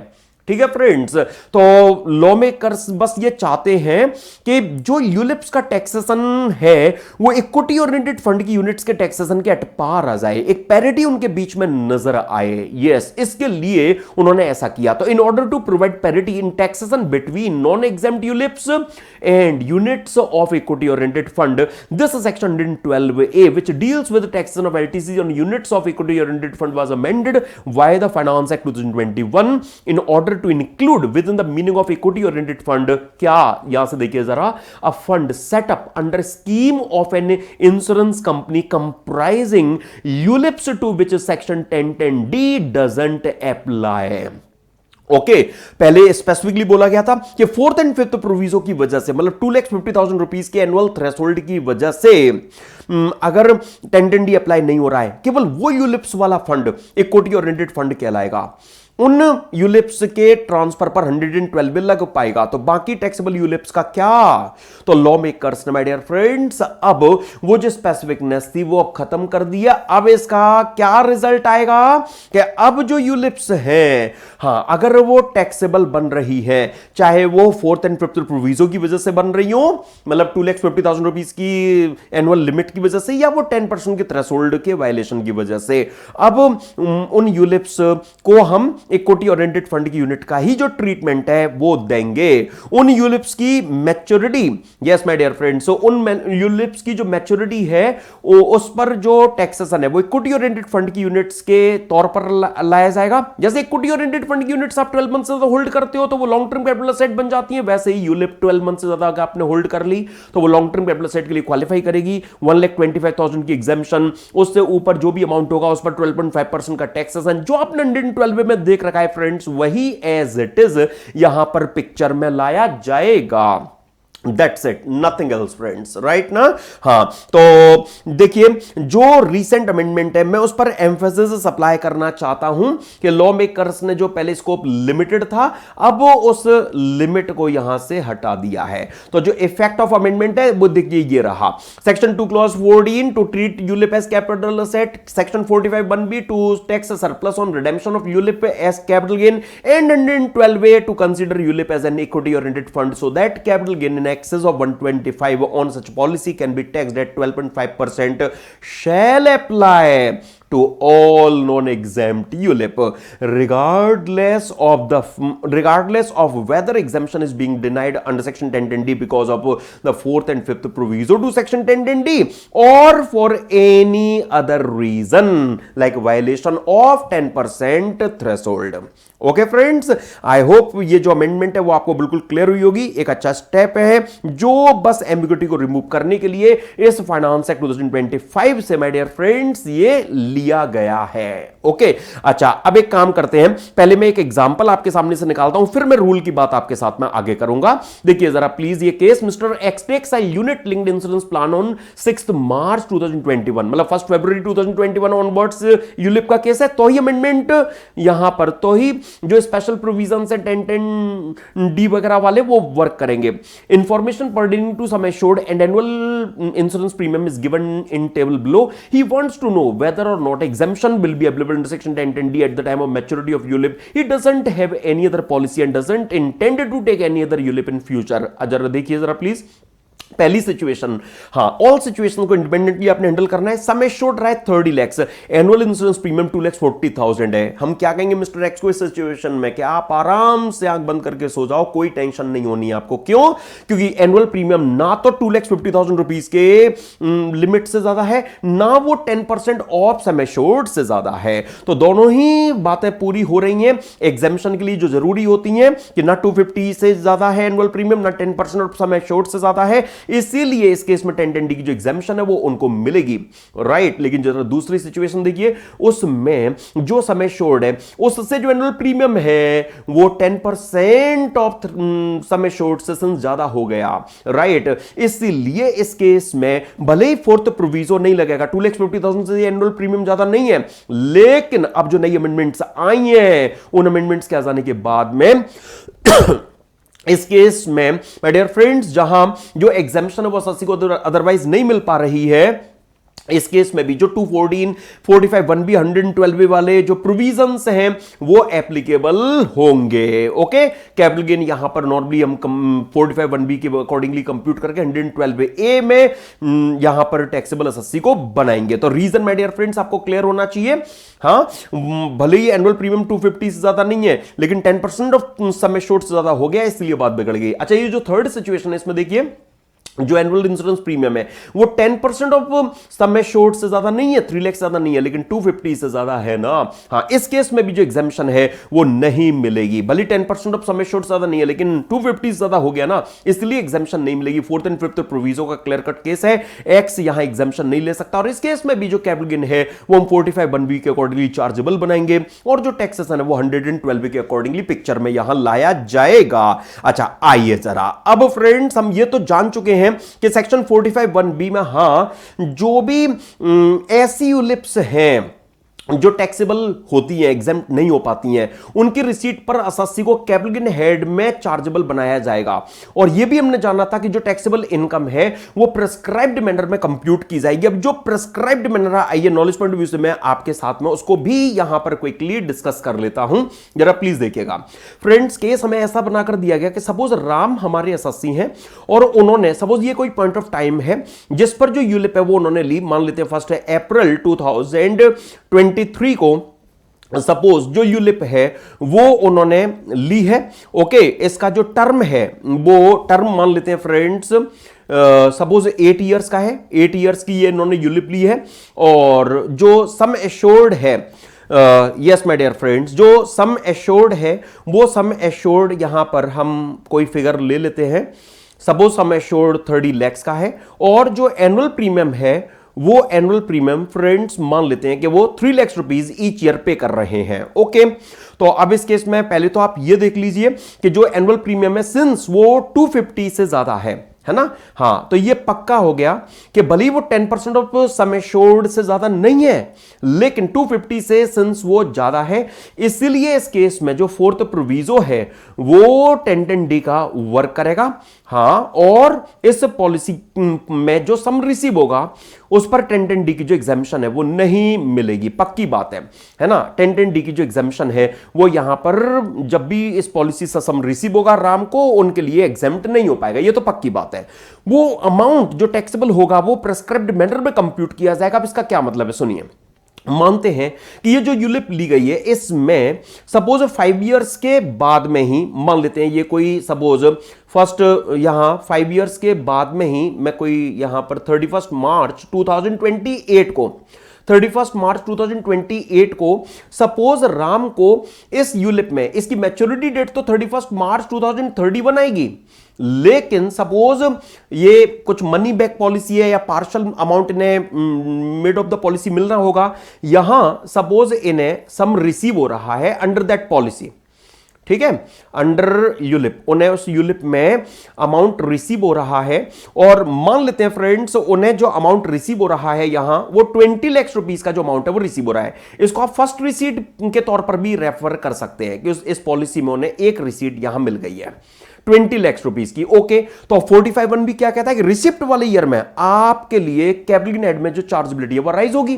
तो अब इस केस में वो टैक्सेबल इनकम हम कैसे निकालेंगे, तो बोर्ड ने कहा, लॉ मेकर्स ने कहा कि प्रेस्क्राइब्ड मैनर, बोर्ड ने यहां रूल 8AD दिया और रूल 8AD से उन्होंने जो मैनर प्रेस्क्राइब किया है हां टैक्सेबल LTCC तक पहुंचने का, उसमें माय डियर फ्रेंड्स कोई ऐसा टेक्निकल नहीं है। आप लॉजिकली देखिए, यहां जो ये 5 इयर्स का पीरियड है 3 लाख रुपीस के हिसाब से 5 इयर्स में राम की पॉकेट से 15 लाख रुपीस तो चले गए होंगे। हाँ, और उस 15 लाख के अगेंस्ट में उन्हें 20 लाख रुपीस अभी रिसीव हुआ है। तो बस हमें कुछ नहीं करना, हमें तो जो सम उन्हें रिसीव हुआ है वो यहां रखना है, दैट इज 15 लाख रुपीस। उन्हें जो सम रिसीव हुआ है वो यहां पर रखना है, दैट इज 20 लाख रुपीस। और जो उन्होंने इस रिसिप्ट की डेट तक टोटल प्रीमियम पे कर रखा है, total premium paid up to this date, हाँ, तो उन्होंने टोटल प्रीमियम 15 लाख रुपीस पे कर रखा है। हाँ, तो माय डियर फ्रेंड्स, हम उस टोटल प्रीमियम पेड को यहां पर माइनस कर देंगे, तो जो रिजल्ट यहां पर आएगा वो टैक्स के लिए चार्जेबल कैपिटल गेन यहां बन जाएगा। तो हमने यहां पर सम रिसीव्ड जो कहा वो रूल में ए की तरह डिनोट किया गया है, और जो जिसकी डिडक्शन दे रहे हैं हम उसे रूल में बी की तरह यहां डिनोट किया गया है। ओके, कुछ भी टेक्निकल नहीं है, सिंपल सी बात है। तो आपने एक अभी पॉइंट ऑफ टाइम पर जो चीजें थी वो यहां पर देखी। अच्छा, पहले हम यहां एक काम करते हैं, जो ऑन मैच्योरिटी वाली सिचुएशन है वो भी साथ में ही डिस्कस कर लेते हैं। ऑन मैच्योरिटी सपोज उन्हें जो बैलेंस अमाउंट है वो रिसीव हो रहा है, उस पॉलिसी में जो सम एश्योर्ड था वो 30 लाख था, तो अब उन्हें जो सम यहां पर रिसीव हो रहा है friends, balance amount that is 10 lakh rupees का जो अमाउंट है वो उन्हें अब यहां रिसीव हो रहा है। ओके, तो अब इस केस में हम उनके लिए अब इस रिसिप्ट वाले ईयर में जो टैक्सेबल कैपिटल गेन है वो कैसे कंप्यूट करें। तो पहले आप लॉजिकली देखिए, यहां तक तो जो भी टैक्सेशन होना था वो एसएससी को हम ऑलरेडी कर चुके हैं, है ना। यहां तक तो माय डियर फ्रेंड जितना प्रीमियम गया था और जितना अमाउंट आया था, तो जो भी डिफरेंस है उस पर हम ऑलरेडी एसएससी को टैक्सेबल बना चुके हैं, ठीक है। अब इसके बाद में अगर आप ध्यान से देखें तो एसएससी की पॉकेट से कितना प्रीमियम और गया, 3 इयर्स में 3 लाख रुपीस के हिसाब से 9 लाख रुपीस, और उनको कितना आया 10 लाख रुपीस, तो 1 लाख रुपी उनको और टैक्स कर दिया जाना चाहिए, राइट ना। कायदे से यही होना चाहिए, हाँ यही होगा। तो अब जो टैक्सेबल कैपिटल गेन निकालने की बात यहां पर आएगी ना, उसमें बस हमें यह कहा गया है कि जो सम अब रिसीव हुआ, हाँ वो आप रख लीजिए, 10 लाख रख लिया, और टोटल प्रीमियम पेड, हाँ टोटल प्रीमियम मतलब जितना भी आपने उस पॉलिसी की टर्म में टोटल प्रीमियम जो पे किया था, टोटल प्रीमियम आप रखना। ओके, टोटल प्रीमियम तो हमने 8 इयर्स में 3 लाख रुपीस के हिसाब से 24 लाख भर रखा था, उसमें से लेस करना कितना, जो अर्लियर कंसीडर्ड प्रीमियम है, हाँ जिसको आपने फर्स्ट रिसीट के टाइम पर ऑलरेडी लेस कर रखा है, तो अर्लियर कंसीडर्ड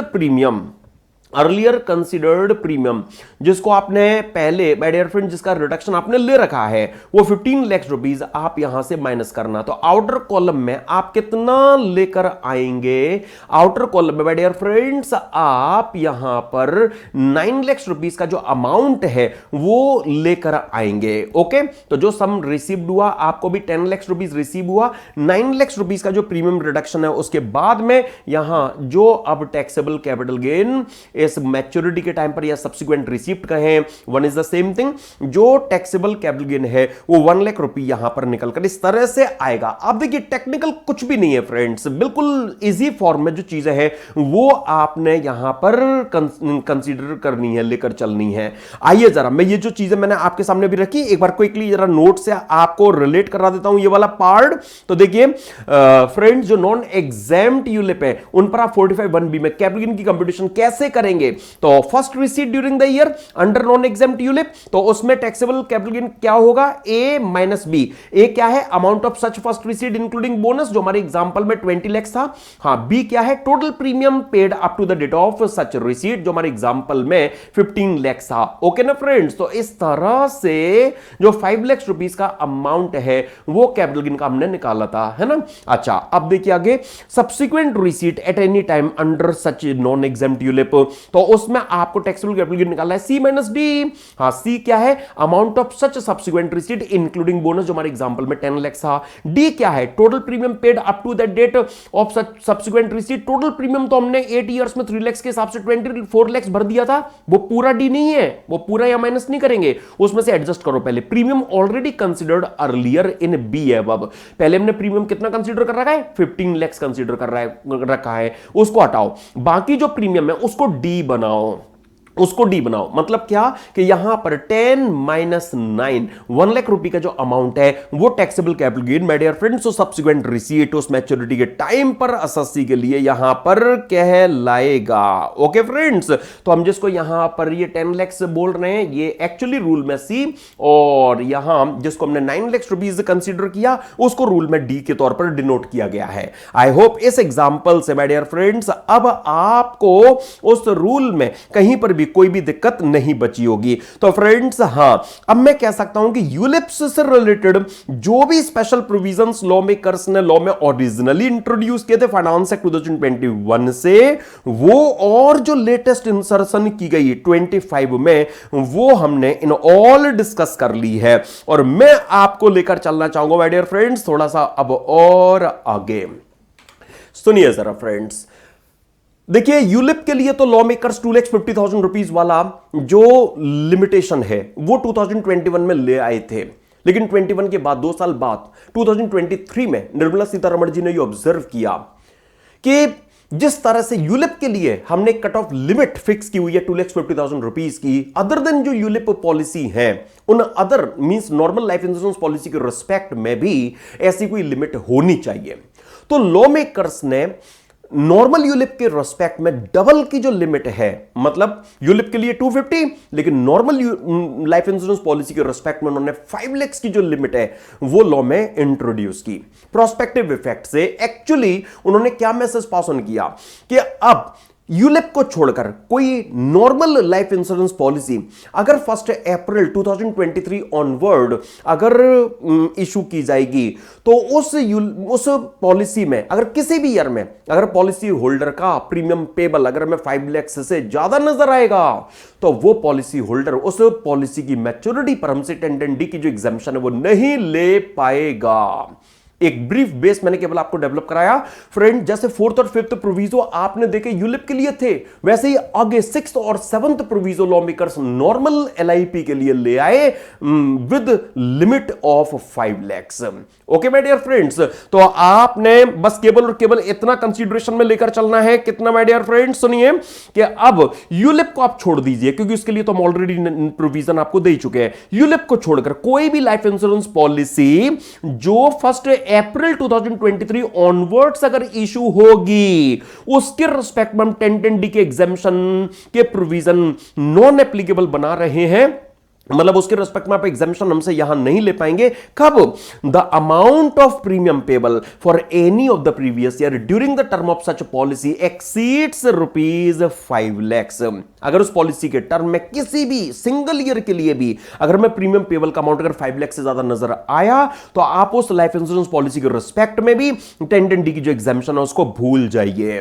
ओके फ्रेंड्स, यहां भी सेम लाइन पर लॉ मेकर्स ने ये मैसेज पास ऑन किया क्या कि अगर 1 अप्रैल 2023 की जो कट ऑफ डेट हमने ये दी है, अगर इस डेट पर या इसके बाद में आपने more than 1 normal life insurance policy अगर ली है, हां, तो उनमें हम उन लाइफ इंश्योरेंस पॉलिसी के रिस्पेक्ट में 1010D के जो प्रोविजंस हैं वो आपको केवल एप्लीकेबल बनाएंगे, मतलब एग्जाम्पशन दे पाएंगे जिन पॉलिसीज का जो एग्रीगेट प्रीमियम होगा वो अगर किसी भी प्रीवियस ईयर में उन पॉलिसी टर्म के दौरान किसी भी प्रीवियस ईयर में 5 लाख से क्रॉस करता हुआ हमें नजर नहीं आएगा, उन्हीं पॉलिसीज के रिस्पेक्ट में जो बेनिफिट है वो आपको मिल पाएगा।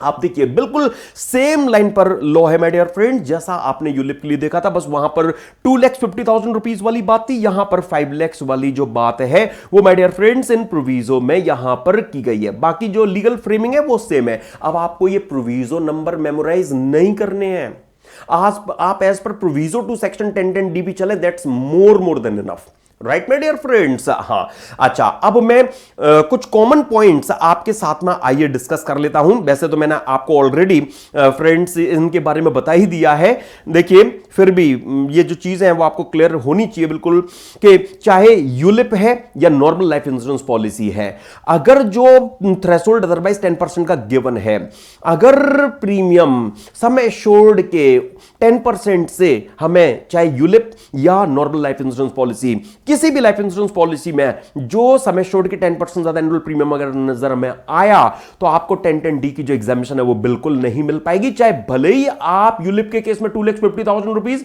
या नॉर्मल लाइफ इंश्योरेंस पॉलिसी के केस में 5 लाख रुपीज की लिमिट का वायलेशन ना कर रहे हो, फिर भी जो एग्जामिशन है वो आपको 1010D में नहीं मिल पाएगी। केस डिस्कस कर चुका हूं आपके साथ में। इसी तरह से फ्रेंड्स, अगर यूलिप या life insurance policy keyman insurance policy के लिए क्वालिफाई कर जाए, तो आप इन प्रोविजंस को भूल जाओ, क्योंकि कीमैन इंश्योरेंस पॉलिसी के लिए तो 1010D की एग्जाम्पशन है ही नहीं, क्लास की स्टार्टिंग में आपको बताया था, राइट ना फ्रेंड्स। हाँ, वहां तो चाहे जो प्रीमियम है वो इन 250 या 5 लाख के थ्रेशोल्ड से ज्यादा ना हो, कीमन इंश्योरेंस पॉलिसी के रिस्पेक्ट में तो हमें ये चैप्टर देखना ही नहीं, क्योंकि कीमन इंश्योरेंस पॉलिसी के लिए तो टैक्सेशन लॉ मेकर्स ने ऑलरेडी अदरवाइज हमें प्रोवाइड कर रखा है। ये क्लास की स्टार्टिंग में मैं आपको कह चुका हूं। एक्चुअली लॉ मेकर्स ने अपनी तरफ से सेक्शन 1010D से कीमन इंश्योरेंस पॉलिसी को एब्सोल्युटली बाहर कर रखा है। ओके फ्रेंड्स, इसलिए माय डियर फ्रेंड्स, चाहे नॉर्मल लाइफ इंश्योरेंस पॉलिसी हो या यूलिप हो, अगर कीमन इंश्योरेंस पॉलिसी मतलब कीमन की लाइफ पर अगर ली गई है, वो कीमन इंश्योरेंस पॉलिसी के लिए अगर क्वालिफाई कर रही है, तो 1010D की एग्जाम्पशन आप भूल जाइए। अच्छा, एक बात मैं आपको बताना चाहता हूं, देखिए फ्रेंड्स, चाहे आप यूलिप की बात कर लो या आप नॉर्मल लाइफ इंश्योरेंस पॉलिसी की बात कर लो, other than keyman normal life insurance policy की बात कर लो, अगर सपोज जो पॉलिसी होल्डर है उसकी डेथ हो जाती है, उसकी डेथ के बाद में सपोज उनके जो लीगल एयर हैं उनको जो अमाउंट है वो उस पॉलिसी में रिसीव हो रहा है, तो डेथ केस में जो रिसीट है वो एग्जम्प्ट की गई है। चाहे वहां पर 10% का जो थ्रेशोल्ड है वो मेट आउट नहीं हो रखा हो, चाहे वह 2,50,000 रुपीज का यूलिप के केस में लिमिट या नॉर्मल लाइफ इंश्योरेंस पॉलिसी के केस में 5 लाख की लिमिट का वायलेशन हो रखा हो, कोई बात नहीं, डेथ केस है, जेन्युइन केस है, उस केस में लॉ मेकर्स ने 1010D में इंटरनली ही जो फ्लेक्सिबिलिटी है वो यहां शो कर रखी है। Any sum received on the death of a person under ULIP normal life insurance policy except keyman insurance policy will be exempt under section 1010D। Friends, एक और बात आपको बता दूं, ये मत मन में रखना कि सर आपने हमें 1010D के 4th प्रोविजो से जो चीजें हैं वो बताई, क्योंकि मेनली माय डियर फ्रेंड्स वही नहीं लाई गई, बाकी जो पहले के प्रोविजो हैं उनमें कुछ स्पेशल है ही नहीं, इसी तरह की बातें हैं। वहां पर एक्सेप्शनल नेचर की जो बातें हैं उनमें इसी तरह की बातें हैं कि अगर डेथ केस है तो जो टैक्सेशन है वो नहीं किया जाएगा, एग्जम्पशन दे दी जाएगी। जैसे डिसेबल्ड पर्सन अगर है तो वहां पर 10 की जगह 15% का जो रेट है वो यूज में लिया जाएगा, जैसा क्लास की स्टार्टिंग में टाइम स्केल डायग्राम पर डिस्कस किया था, राइट ना। और मैं तो फिर भी कहता हूं आप एज पर सेक्शन 1010D चलें, that's more than enough. Okay ना फ्रेंड्स। अच्छा, अब मैं आपको टीडीएस चैप्टर में ले चलता हूं। आप याद उठाइए फ्रेंड्स, हमने टीडीएस चैप्टर में एक सेक्शन 194DA डिस्कस किया था, याद है, जहां पर लाइफ इंश्योरेंस पॉलिसी में जो सम रिसीव होता है उसके रिस्पेक्ट में हमने 2% से टीडीएस वाले जो प्रोविजंस थे वो डिस्कस किए थे, राइट ना फ्रेंड्स। अब ये जो लाइफ इंश्योरेंस पॉलिसी है, ये चाहे यूलिप हो या नॉर्मल लाइफ इंश्योरेंस पॉलिसी हो, अगर इसका सम अगर एग्जेम्प्ट नहीं हो रहा है, हां, अगर अमाउंट एग्जेम्प्ट हो जाएगा तो टीडीएस नहीं काटा जाएगा, राइट। 1010D के बारे में भी मैंने थोड़ा सा आपको बताया था, आपको याद होगा फ्रेंड्स। हां, तो अब मैं बस इसी पॉइंट को यहां कनेक्ट कर रहा हूं कि चाहे यूलिप का केस हो या नॉर्मल लाइफ इंश्योरेंस पॉलिसी का केस हो, जहां भी सम अगर किसी रेजिडेंट पॉलिसी होल्डर को अगर पे होने जा रहा हो जो 1010D में एग्जेम्प्ट ना बन पा रहा हो, उस पर जो टैक्स डिडक्शन है वो पिक्चर में यहां आएगा। ओके ना फ्रेंड्स। तो जो अमाउंट 1010D में एग्जेम्प्ट नहीं हो पा रहा है वो 2% की रेट से टीडीएस के लिए यहां लाइबेबल बनाया जाएगा। तो 2% किस पर? पूरे अमाउंट पर नहीं, आप याद उठाइए जो इनकम कंपोनेंट होगा उस पर, है ना। 194DA में इस तरह की जो बातें हैं माय डियर फ्रेंड्स वो हम ऑलरेडी डिस्कस करके आ चुके हैं। तो ये कुछ कॉमन की कंसीडरेशंस थे जो नॉर्मल लाइफ इंश्योरेंस पॉलिसी के साथ साथ यूलिप के लिए भी एप्लीकेबल थे, जिनकी मैंने बात आपके साथ में यहां पर अभी बस की। और सुनिए जरा फ्रेंड्स, अगर कोई केस हमें ऐसा देखने को मिल जाए, कैसा कि सपोज मैंने एक लाइफ इंश्योरेंस पॉलिसी ली है, उस पॉलिसी में जो सम एश्योर्ड है वो सपोज 50 लाख रुपीस का है, मैं प्रीमियम पे कर रहा हूं, माय डियर फ्रेंड्स मान लेते हैं कि सपोज मैंने ऐसा केस बना लिया है कि जो मैंने नॉर्मल लाइफ इंश्योरेंस पॉलिसी ली हुई है और जो सम एश्योर्ड है वो 60 लाख का है, मैंने मान लिया 60 लाख का है, ठीक है। और मैं जो प्रीमियम पे कर रहा हूं वो 4,90,000 रुपीज का प्रीमियम है, लेकिन 20,000 रुपीज सपोज जीएसटी भी जा रहा है, मान लिया मैंने। तो मेरी पॉकेट से अमाउंट कितना जा रहा है, मेरा जो बैंक अकाउंट है वो 5,10,000 रुपीज से डेबिट हो रहा है। तो अब इस केस में 1 अप्रैल 2023 ऑनवर्ड्स मैंने वो लाइफ इंश्योरेंस पॉलिसी ली है और जो पेमेंट है वो मेरी पॉकेट से 5,10,000 रुपीज का गया है, तो इनकम टैक्स डिपार्टमेंट तो चाहेगा कि 1010D की एग्जाम्पशन वो मुझे आगे ना दे। क्यों? क्योंकि मेरा पेमेंट 5,10,000 रुपीज 5 लाख से ज्यादा नजर आ रहा है। तो मिनिस्ट्री ऑफ फाइनेंस ने एक सर्कुलर इशू करके ये मैसेज पास ऑन किया कि जो जीएसटी कंपोनेंट है वो यहां पर पिक्चर में नहीं आएगा 5 लाख रुपीस की लिमिट को चेक करने के टाइम पर।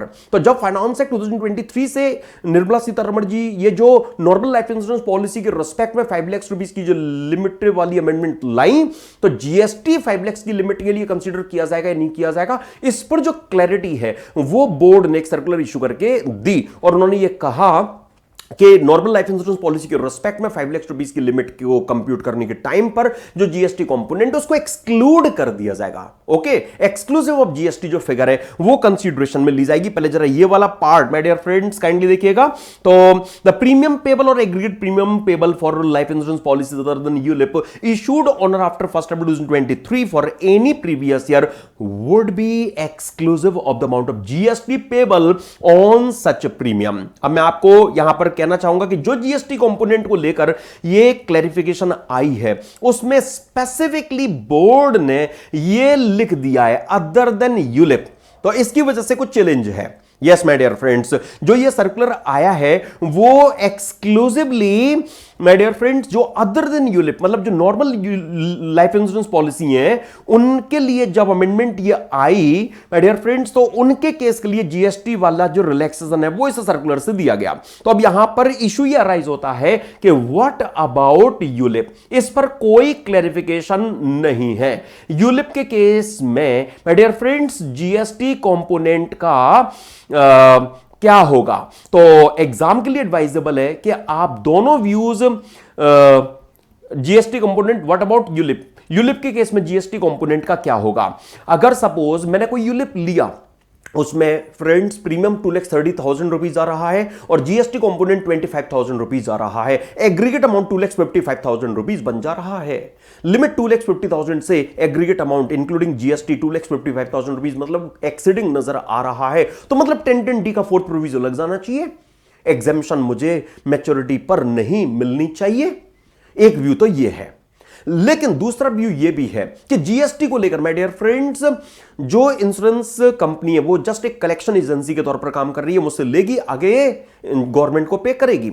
मैंने 2,50,000 रुपीज पे जरूर किया, लेकिन उसमें जो प्रीमियम कंपोनेंट है वो प्रीमियम कंपोनेंट तो 2,35,000 मतलब जो my dear friends premium component है वो प्रीमियम कंपोनेंट तो मेरा 250 से कम ही है ना, लाइक 2,35,000 रुपीज का मान लिया मैंने, तो जो प्रीमियम कंपोनेंट है वो लिमिट के अंदर है। तो दूसरा जो व्यू है, जो रैशनल व्यू है वो ये बनता है कि जो एग्जेम्पशन है वो असासी को 10(10)D की मिलनी चाहिए। फोर्थ प्रोविजो 2,50,000 रुपीज के अमेंडमेंट वाला वह नहीं लगाया जाना चाहिए। तो एग्जाम के लिए स्ट्रिक्टली एडवाइजेबल है कि आप बोथ व्यूज देकर आए। मैं इसलिए ऐसा कह रहा हूं कि सिंस उस सर्कुलर में specifically other than ULIP words दिए गए हैं, है ना, तो इसलिए हम उसको जनरलाइज नहीं कर सकते। इसलिए हम जो जनरल व्यू है कि भाई जीएसटी कंपोनेंट तो हमने टीडीएस चैप्टर में भी डिस्कस किया था, जगह जगह पर जीएसटी को बाहर करने की बात की गई थी, तो यहां पर भी जो लिमिट है 2,50,000 रुपीज की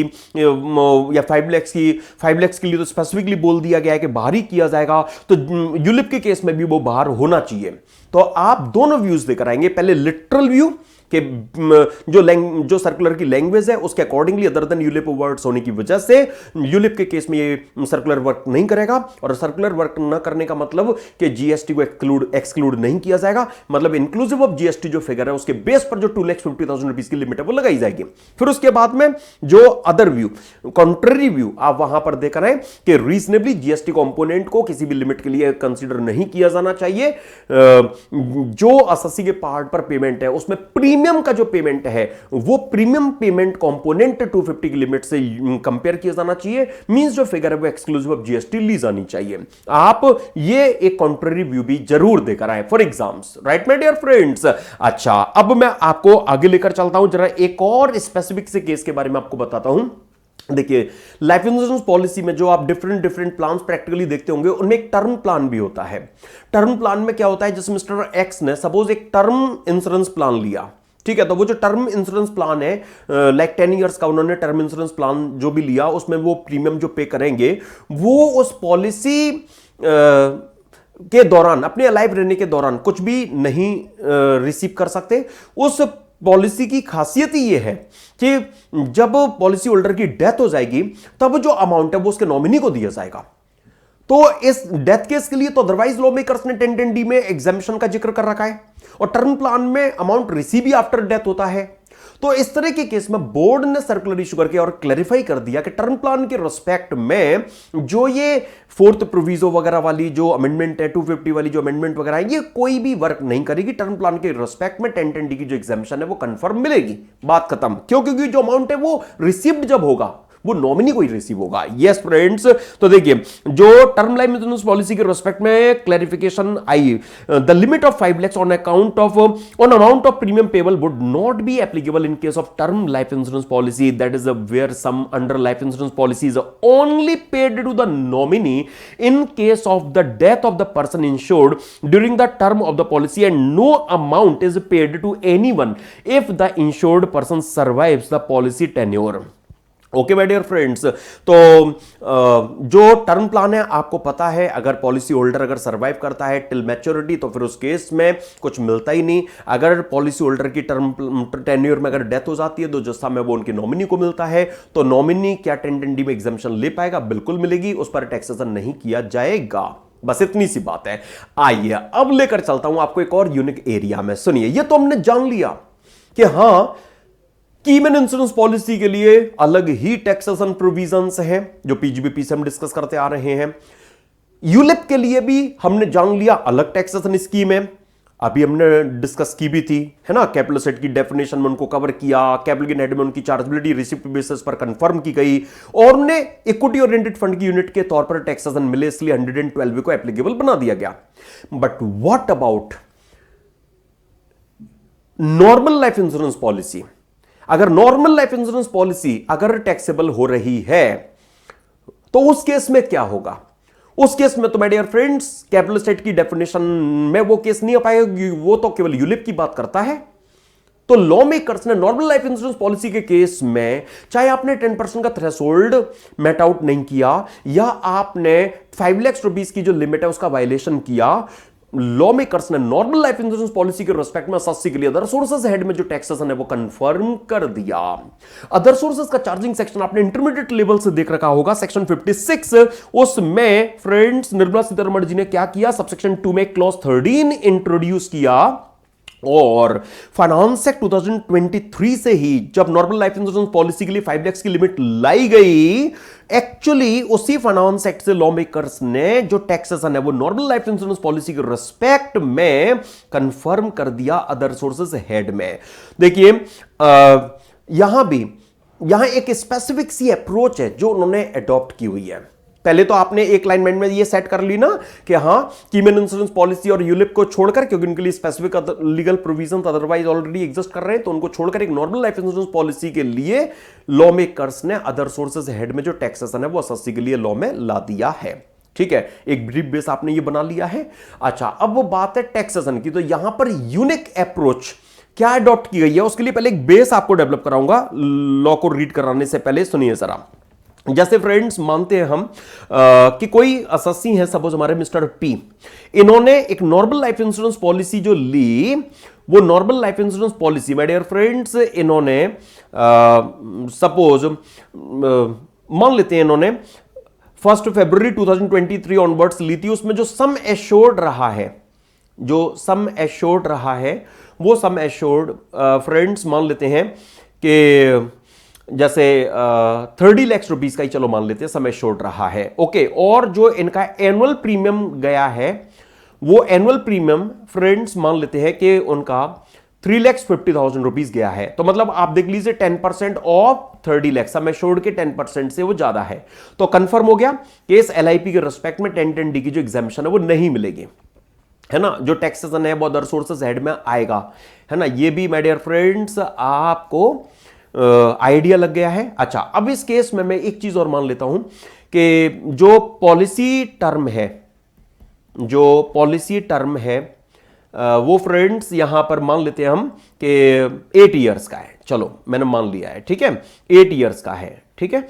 अच्छा, अब इस केस में ये जो एसएससी है मिस्टर पी, ये मैंने मान लिया कि 115 बीएससी के डिफॉल्ट टैक्स रिजीम से इन्होंने शिफ्ट आउट कर लिया है, ठीक है। 115 बीएससी के डिफॉल्ट टैक्स रिजीम से उन्होंने अगर शिफ्ट आउट अगर कर लिया है तो मतलब क्या कि ये 80C की डिडक्शन के लिए भी एलिजिबल है। पक्की बात है है ना, एटीसी में ये प्रीमियम की डिडक्शन ले सकेंगे। ओके, अब हुआ क्या, सपोज 8 इयर्स के बाद में ऑन मैच्योरिटी जो सम रिसीव हो रहा है मिस्टर पी को, वो कितना सम रिसीव हो रहा है, 30 लाख रुपीस का जो अमाउंट है वो उनको रिसीव हो रहा है। ओके, तो अब इस सिचुएशन में कायदे से तो क्या होना चाहिए, इन्होंने जो टोटल प्रीमियम पे किया होगा 8 इयर्स में, वो total premium paid my dear friends इनका 3,50,000 रुपीज के हिसाब से अगर मैं यहां पर रखूं तो 28 लाख रुपीज गया होगा। 28 लाख रुपीज सर इसमें से माइनस कर दिया जाना चाहिए और 2 लाख रुपीज अदर सोर्सेज में मिस्टर पी को टैक्सेबल कर दिया जाना चाहिए।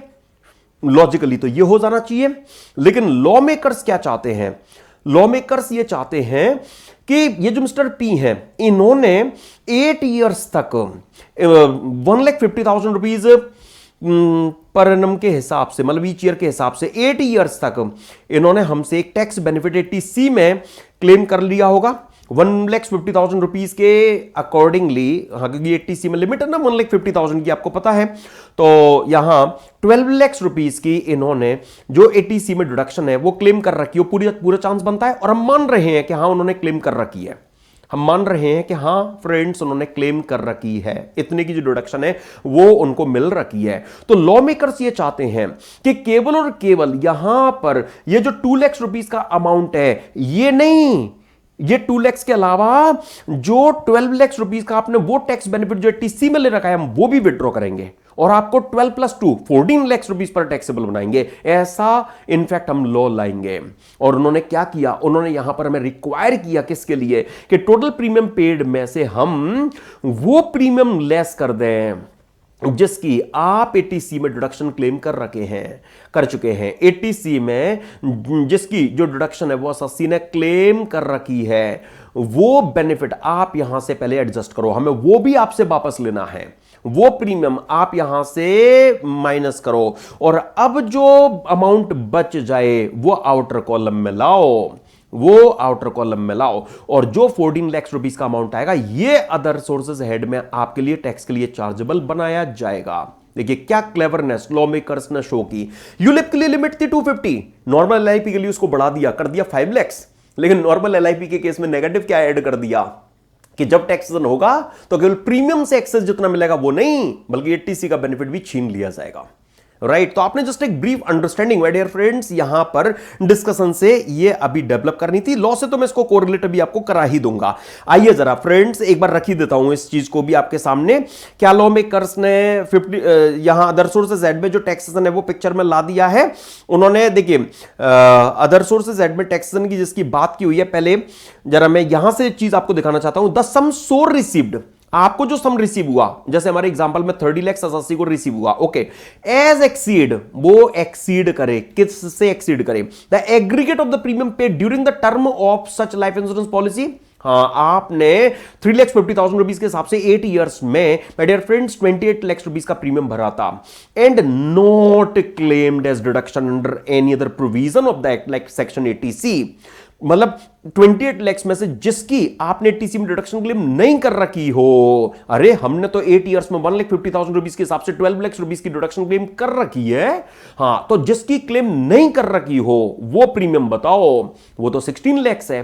हाँ, तो 16 लाख से जितना सम रिसीव्ड आपको एक्सेस हुआ है, हाँ, हम वो जो सम है that would be chargeable to tax under the head income from other sources. Right ना फ्रेंड्स, तो यहां पर हम कह सकते हैं कि अल्टीमेटली जो रिजल्ट आएगा 30 - 16 दैट इज 14 लाख रुपीज, जो अभी हमने निकाला था अपने एग्जांपल में, that would be chargeable to tax under the head income from other sources. ठीक है ना, लॉ मेकर्स ने अपनी तरफ से हिंट कर दिया है कि हम जब नॉर्मल एलआईपी के केस में टैक्स आएगा तो वो 80C का बेनिफिट भी आपसे छीन लेगा। ओके, उसको भी हम आपके लिए टैक्सेबल बना देंगे। बोर्ड इस रिलेशन में जो मैनर है वो प्रेस्क्राइब करेंगे। बोर्ड ने भी मैनर जो प्रेस्क्राइब किया है उसमें इस बात को उन्होंने पूरा रिगार्ड दिया है। ओके, जो क्लेम्ड डिडक्शन वाला प्रीमियम है वो हम अदर सोर्सेज की टैक्सेबल इनकम के टाइम पर रिड्यूस नहीं होने देंगे, मतलब टोटल प्रीमियम में से उसको हटा के बाकी का ही रिडक्शन उनको दिलवाएंगे। ओके, अच्छा चलिए पहले बेसिक सी चीजें ये देख लीजिए। Where any sum received including bonus at any time during a previous year under life insurance policy other than sum received under ULIP or under keyman insurance policy which is not exempt under section 1010D, चाहे reason कोई भी हो, चाहे 10% का threshold पूरा नहीं हुआ है या नॉर्मल एलआईपी केस में जो 5 लाख की लिमिट है वो वायलेट हो गई है, रीजन चाहे कोई भी हो, हम जो ये एक्सेस अमाउंट आएगा वो अदर सोर्सेज हेड में टैक्स के लिए चार्जेबल आपके लिए बनाएंगे। ठीक है ना फ्रेंड्स। अच्छा, अब मैं एक सिस्टमेटिक वे में जो एग्जांपल है वो आपके सामने से यहां पर निकालता हूं। देखिए, mister A, B and C have taken life insurance policies other than ULIPs and keyman insurance policy on 1 April 2024। They have opted out of section 115 BAC, तो तभी ये टीसी का सीन बनेगा, राइट ना। अगर हमारे ससी ने टीसी लिया ही ना हो तो टोटल प्रीमियम का रिडक्शन मिलेगा, पक्की बात है। पहले कोई टैक्स बेनिफिट टीसी का नहीं लिया तो नहीं छिनेगा, बात खत्म। Details of the policies and maturity receipts are given below. अभी जो मिस्टर ए बी सी के लिए फ्रेंड्स आपको रिक्वायर किया जाएगा, you are required with reference to section 1010D and 56(2)(13) to determine the taxable amount if any chargeable under the head income from other sources in the year of maturity for each person. तो सबसे पहले mister A की बात करते हैं friends. इन्होंने policy ली थी 10 years की, सम एश्योर्ड था 50 लाख रुपीस, एनुअल प्रीमियम भर रहे थे 3,50,000 रुपीस का। ओके, और जो एनुअल प्रीमियम उन्होंने भरा था उसमें 1,50,000 रुपीस की ईच ईयर डिडक्शन ली थी, तो 10 इयर्स में 15 लाख रुपीस की उन्होंने डिडक्शन ले ली होगी, पक्की बात है। और मैच्योरिटी पर उनको सम रिसीव हुआ है 65 लाख का। हम यहां पर क्या कहेंगे कि ये जो प्रीमियम का अमाउंट है, ना तो ये premium amount 10% of sum assured 5 lakh से ज्यादा है, और ना ही ये 5 लाख की जो कट ऑफ लिमिट आई है, जो लिमिट आई है उससे क्रॉस कर रहा है। तो इस केस में 56 सबसेक्शन 2 क्लॉज 13 पिक्चर में आएगा ही नहीं। यहां इस केस में माय डियर फ्रेंड जो मिस्टर ए है वो सिंस उनके पार्ट पर सारी बातें पूरी हो रही हैं, एनुअल प्रीमियम भी 10% के थ्रेशोल्ड में है और 5 लाख की जो कैप है, जो लिमिट है उसके अंदर है, hence no taxable amount under section 56(2)(13) for mister A. लेकिन जरा मिस्टर बी की बात देखिए प्लीज। मिस्टर बी के केस में जो पॉलिसी 10 इयर्स की उन्होंने ली, सम एश्योर्ड 40 लाख था, लेकिन एनुअल प्रीमियम 430 पे कर दिया। हां, ईच ईयर 150 की डिडक्शन भी और मैच्योरिटी पर 57 लाख मिला। अब ये पक्की बात है कि सिंस ये एनुअल प्रीमियम सम एश्योर्ड के 10% से ज्यादा है तो मिस्टर बी को 1010D की एग्जामिशन तो नहीं मिलेगी, पक्की बात है। 1010D की एग्जामिशन तो नहीं मिलेगी। अब ड्यू टू एनी रीजन अगर 1010D की एग्जामिशन उनको नहीं मिल रही है तो टैक्सेबल उनको अदर सोर्सेज ऐड में किया जाएगा, और अदर सोर्सेज ऐड में टैक्सेशन की जब बात आएगी तो उनको जो अमाउंट रिसीव हो रहा है 57 लाख का, उसमें से टोटल प्रीमियम जो उन्होंने भरा होगा 4,30,000 ईच ईयर से 10 ईयर्स में 43 लाख, वो पूरा 43 लाख नहीं बल्कि 10 इयर्स में 150 के हिसाब से उन्होंने 15 लाख की टीसी में जो डिडक्शन क्लेम कर रखी है वो हटाओ। उसके बाद में जो केवल 28 लाख का बचा हुआ प्रीमियम है वो यहां माइनस करने के बाद में 29 लाख हम उनको यहां पर टैक्स करेंगे। अब आप देखिए यहां क्या हो रहा है, वैसे तो उन्होंने 43 लाख का प्रीमियम पे किया था और 57 लाख मिला, तो मतलब क्या 14 लाख एक्स्ट्रा मिला, लेकिन हम वो 14 प्लस 15 लाख जिसकी आपने डिडक्शन ले रखी है वो total 29 lakh rupees mister B को टैक्स के लिए यहां चार्जेबल बनाएंगे। Okay friends, then mister C की कहानी देखिए। यहां जो सम एश्योर्ड, अच्छा पॉलिसी उन्होंने 8 इयर्स के लिए, सम एश्योर्ड 90 लाख है, सम एश्योर्ड के 10% से एनुअल प्रीमियम ज्यादा नहीं है लेकिन 5 लाख से तो ज्यादा हो गया, 150 की चेयर डिडक्शन ले रहे हैं और मैच्योरिटी पर 110 लाख उनको रिसीव हुआ है। यह पक्की बात है कि इनको भी 1010D की एग्जामिशन नहीं मिलेगी। क्यों? क्योंकि एनुअल प्रीमियम इनका माय डियर फ्रेंड्स 5 लाख से ज्यादा है। हां, तो इनको भी अदर सोर्सेज में टैक्स किया जाएगा, और टैक्सेबल अमाउंट की जब बात आएगी तो जो इनको अमाउंट रिसीव हुआ है इसमें से हम क्या माइनस करेंगे, तो इसमें से फ्रेंड्स जो इन्होंने टोटल प्रीमियम पे किया एक्चुअली 8 इयर्स में 8 लाख के हिसाब से टोटल प्रीमियम 64 लाख भरा होगा, और 8 इयर्स में 150 के हिसाब से माय डियर फ्रेंड्स उन्होंने 12 लाख रुपीस की जो डिडक्शन है वो भी क्लेम कर रखी होगी, पक्की बात है। तो इनको जो रिडक्शन यहां पर मिलेगा वो 52 लाख रुपीस का रिडक्शन यहां पर मिलेगा, और अदर सोर्सेज में मिस्टर सी को जो टैक्सेबल बनाया जाएगा माय डियर फ्रेंड्स वो यहां 58 लाख रुपीस पर टैक्सेबल बनाया जाएगा। आप क्रॉस चेक कीजिए, यहां इन्होंने जो रिसीव किया मैच्योरिटी पर 110 लाख रिसीव किया, 64 लाख का प्रीमियम भर दिया था। तो एक्चुअली तो उनको अमाउंट रिसीव हो रहा है, यहां एक्चुअली तो उनको जो अमाउंट रिसीव हो रहा है वो अमाउंट यहां रिसीव हो रहा है 46 लाख एक्स्ट्रा, लेकिन हम वो 46 लाख प्लस 12 लाख जिसकी आपने 80C में डिडक्शन क्लेम कर रखी है, टोटल 58 लाख रुपीस हम आपको टैक्सेबल बनाएंगे। और यही चीजें आपको यहां पर आंसर में डियर फ्रेंड्स नजर भी आएंगी। तो ये जो मिस्टर बी और सी हैं जो एग्जामिनेशन के लिए एलिजिबल नहीं बन पा रहे हैं, इनके लिए जो टैक्सेबल अमाउंट है वो जिस तरह से फ्रेंड्स हमने भी निकाला है उसी तरह से आपको यहां पर ये नजर आएगा। ठीक है, अच्छा अब हां मैं कह सकता हूं कि जो 56 की लाई गई इंसर्शन थी वो भी हमने यहां पर डिस्कस कर ली है। और यहां बस एक चीज मुझे आपको और बतानी है, वो ये देखिए, no doubt normal life insurance policy के रिस्पेक्ट में एसएससी को हम अदर सोर्सेज हेड में टैक्सेबल करेंगे। लॉ मेकर्स ने कहा बोर्ड जो मैनर प्रेस्क्राइब करेंगे उससे अमाउंट कंप्यूट किया जाएगा। और बोर्ड ने जो रूल 8AD में आपने फर्स्ट ईयर रिसीट और सब्सिक्वेंट रिसीट वाली जो थीम देखी थी, उसी सेम लाइन पर जो चीजें हैं वो नॉर्मल लाइफ इंश्योरेंस पॉलिसी के रिस्पेक्ट में रूल 11 USCA में दी हुई हैं। बस एक डिफरेंस क्या है कि जब हम रूल 8AD अप्लाई कर रहे होते हैं यूलिप के केस में, तो वहां पर हम टोटल प्रीमियम का जो रिडक्शन है वो एंजॉय कर पाते हैं, है ना। हाँ, वहां हम टोटल प्रीमियम का जो रिडक्शन है वो एंजॉय कर पाते हैं।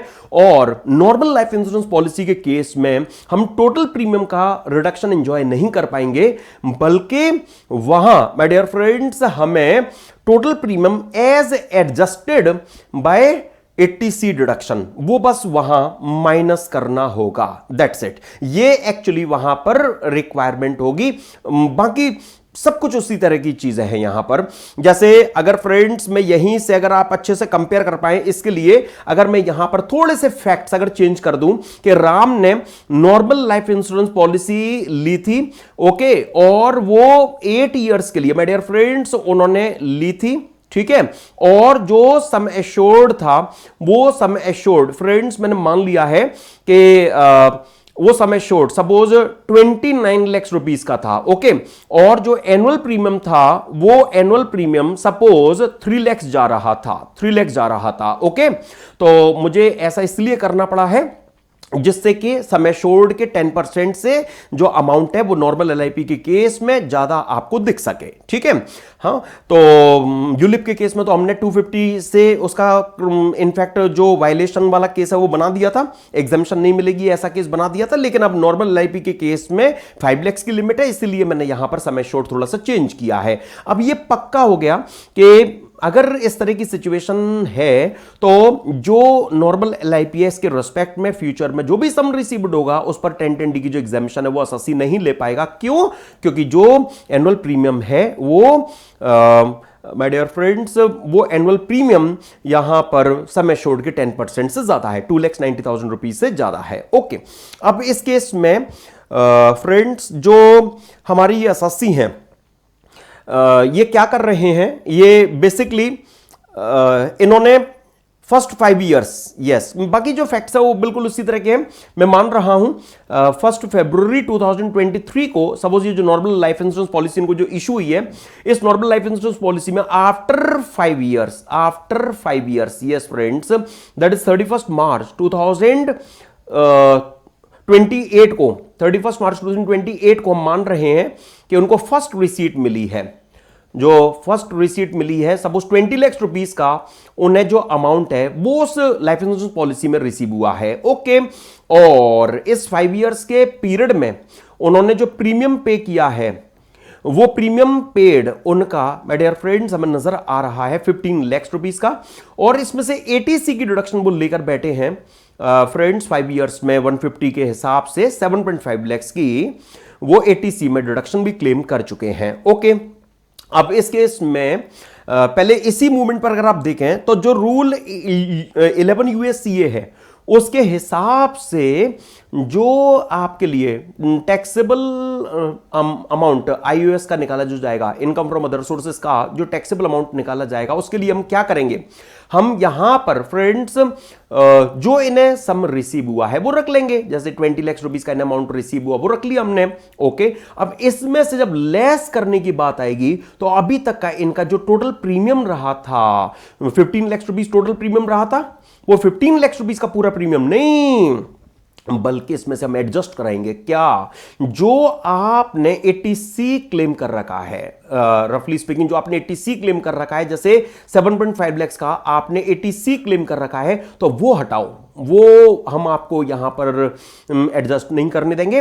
हां, बाकी जो आपका प्रीमियम बचा 7,50,000 रुपीज का रिमेनिंग प्रीमियम, वो यहां पर आपके लिए माइनस किया जाएगा और 12,50,000 रुपीज अदर सोर्सेज में टैक्स के लिए चार्जेबल अमाउंट कहलाएगी। अब आप फर्क देखिए, यूलिप के केस में पूरे प्रीमियम का जो बेनिफिट था वो एसएससी को मिल गया था, लेकिन नॉर्मल लाइफ इंश्योरेंस पॉलिसी के केस में my dear friends, law makers ना सिर्फ आपका जो प्रीमियम पेड के कंपैरिजन में आपको एक्स्ट्रा मिल रहा है 5 लाख, वो 5 लाख केवल नहीं बल्कि ये 5 लाख प्लस दिस 7.5 लाख जिसका बेनिफिट हमने आपको दिया था, ये टोटल जो 12.5 लाख है वो हम आपके हैंड्स में टैक्स के लिए चार्जेबल बनाएंगे और वही किया जा रहा है, वही माय डियर फ्रेंड्स यहां पर किया जा रहा है। ओके, अच्छा, अब जैसे हमने यहां केस बनाया था 31 मार्च 2031 को 31 मार्च 2031 को मैच्योरिटी के टाइम पर जो अमाउंट रिसीव हो रहा है, देखिए यहां पर भी my dear friend on maturity जो सम रिसीव्ड हुआ है वो अब उन्हें बैलेंस सपोज उन्हें जो बैलेंस अमाउंट है 9 लाख रुपीस का वो रिसीव हुआ है, मैंने मान लिया है। ओके, तो 29 लाख रुपीस हमने सम एश्योर्ड माना है। ओके, तो 9 लाख रुपीस जो बैलेंस अमाउंट है वो उनको यहां पर रिसीव हुआ है। ठीक है, अच्छा, अब एक काम करते हैं, यहां पर और अच्छे से चीजें आपको क्लियर हो जाए, इसके लिए आपने जगह जगह पर देखा था इंक्लूडिंग बोनस चीज चल रही थी, तो चलो एक काम कर लेते हैं, यहां पर इनको बोनस भी रिसीव हुआ है। सम एश्योर्ड में वो नहीं था, बाद में कंपनी ने अपनी तरफ से उनको 1 लाख रुपीस बोनस और दे दिया।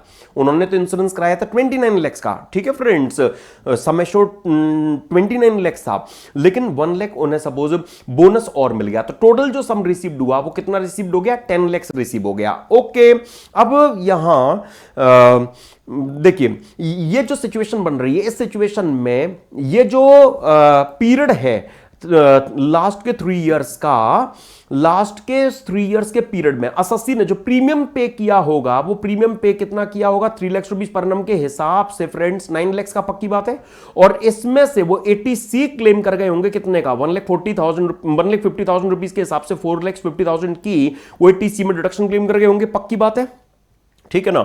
अच्छा, अब इस केस में पहले लॉजिकली अगर आप देखें तो logically my dear friends 10 lakh rupees SSC को मिल रहा है और एसएससी की पॉकेट से 9 लाख रुपीस गया है, तो केवल 1 लाख उनको टैक्स किया जाना चाहिए, राइट, केवल 1 लाख रुपए उनको टैक्स किया जाना चाहिए लॉजिकली, लेकिन हम 1 लाख टैक्स नहीं करेंगे, हम 1 लाख प्लस दिस 4.5 लाख जो आप बेनिफिट आपने हमसे लिया पूरा 5.5 लाख आपको टैक्सेबल बनाएंगे। और इसके लिए बोर्ड ने रूल में क्या analogy my dear friends adopt की है कि अब इस स्टेज पर जो अदर सोर्सेज में चार्जेबल अमाउंट निकाला जाएगा उसके लिए क्या किया जाएगा कि हम जो आपको सम रिसीव हुआ है, हां आप वो रख लीजिए, जो भी सम आपको यहां पर रिसीव हुआ है वो आप यहां पर जो सम है 10 लाख रुपीस रिसीव हुआ ना वो रख लीजिए, और अब आप टोटल प्रीमियम पहले तो आप पकड़ो, अब आपने 8 इयर्स की लाइफ में 3 लाख रुपीस पर annum के हिसाब से 24 लाख टोटल प्रीमियम पे किया था, इसमें से 2 चीजें हम आपको माइनस कराएंगे। अब यहां एक चीज तो क्या, जो आपने पूरा एटीसी लिया है अभी तक मतलब 8 इयर्स में आपने 1,50,000 रुपीस के हिसाब से 12 लाख रुपीस का एटीसी लिया है, और दूसरा जो अर्लियर कंसिडर्ड प्रीमियम रहा है, जो अर्लियर कंसिडर्ड प्रीमियम रहा है जिसकी हमने आपको पहले डिडक्शन दे रखी है, जिसकी हमने आपको पहले डिडक्शन दे रखी है, यस, वो अर्लियर कंसिडर्ड प्रीमियम, हाँ, तो वो आप यहां पर और माइनस कर लीजिए। ओके, अब आप आउटर कॉलम में फिगर लाइए, तो यहां आप देखिए इस केस में my dear friends 4.5 lakhs, 4.5 lakhs outer column में आएगा, और income from other sources head में 5,50,000 रुपीज टैक्स के लिए चार्जेबल बन जाएगा। आप देखिए हमने वही डिस्कस किया था ना कि 10 लाख रुपीस अगर इन्हें मिल रहा है, 9 लाख का प्रीमियम गया है, तो 1 लाख इनको एक्स्ट्रा मिल रहा है, लेकिन वो केवल 1 लाख नहीं बल्कि 80C 450 का जो आपने लिया वो भी आपसे विड्रॉ करेंगे, 5.5 लाख पर टैक्स के लिए चार्जेबल बनाएंगे। यही तो है my dear friends rule 11 U A C A. Okay, हाँ, तो बोर्ड ने जो नॉर्मल लाइफ इंश्योरेंस पॉलिसी के केस में अगर आपको मल्टीपल टाइम रिसीट होता है, जैसे आपको एक बार रिसीव हो गया फिर मैच्योरिटी पर अमाउंट मिला, तो ऐसे केस के लिए रूल 11 यूएससीए में यूं तो रूल 8 एडी वाली यूलिप वाली जो थीम थी वही एडॉप्ट की है। ओके, बस एक फर्क जो है वो ये है कि यूलिप के केस में हम पूरा प्रीमियम रिड्यूस कर पा रहे थे, यूलिप के केस में मैं पूरे प्रीमियम की जो डिडक्शन थी वो ये रूल 8 दे पा रहा था, लेकिन नॉर्मल लाइफ इंश्योरेंस पॉलिसी के केस में हम टोटल प्रीमियम की नहीं बल्कि 80C के अमाउंट को एडजस्ट करने के बाद में बैलेंस प्रीमियम की ही जो डिडक्शन है वो एंजॉय कर पा रहे हैं, क्योंकि 56 से 213 भी इसको सपोर्ट करता है। 56 से 213 में भी my dear friends law makers ने ये हिंट कर रखा है कि 80C भी विड्रॉ होगा, है ना friends.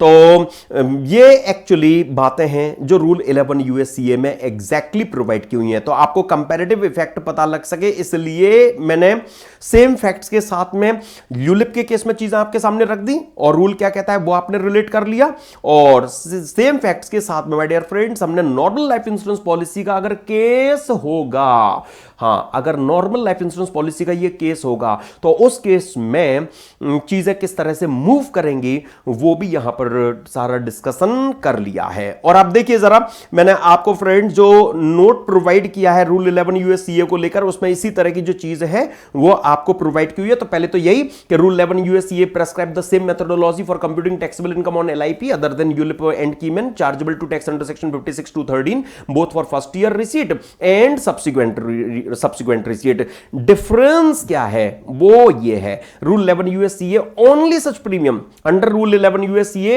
only such premium is deductible which has not been claimed as deduction under any other provision, for example 80C. Accordingly, premium claimed under section 80C is reduced from total premium while computing taxable income.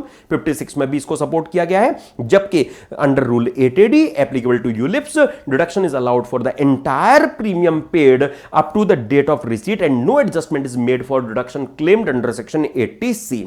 Okay friends, इसका बिल्कुल clear cut जो effect है वो आपको इस example में देखने को मिल रहा है कि रूल 8AD यूलिप वाला किसे माइनस करने के लिए हमें परमिट करता है, और rule my dear friends 8AD हमें क्या माइनस करने के लिए परमिट करता है, 80C का एडजस्टमेंट वो हमें रिक्वायर नहीं बनाता है, और 11 यूएससीए में 80C का एडजस्टमेंट किस तरह से पिक्चर में आता है। ठीक है फ्रेंड्स, तो हां, अब मैं कह सकता हूं कि जो नॉर्मल लाइफ इंश्योरेंस पॉलिसी से रिलेटेड भी लॉ मेकर्स के द्वारा की गई जो इंसर्शंस थी वो हमने इन ऑल यहां पर डिस्कस एंड कंप्लीट कर ली हैं। तो लाइफ इंश्योरेंस पॉलिसीज की एग्जेम्पशन कहो, टैक्सेशन कहो, उनको लेकर जो डिस्कशन रिक्वायर्ड और नीडेड था आपके एग्जाम्स के लिए वो हमने अलॉन्ग विद कमेंट्री यहां कंप्लीट किया। एक नए टॉपिक पर जो डिस्कशन है वो हम अपने एक नए सेशन में ही चलिए स्टार्ट करेंगे। तब तक के लिए good bye to you, take care, thanks a lot to you.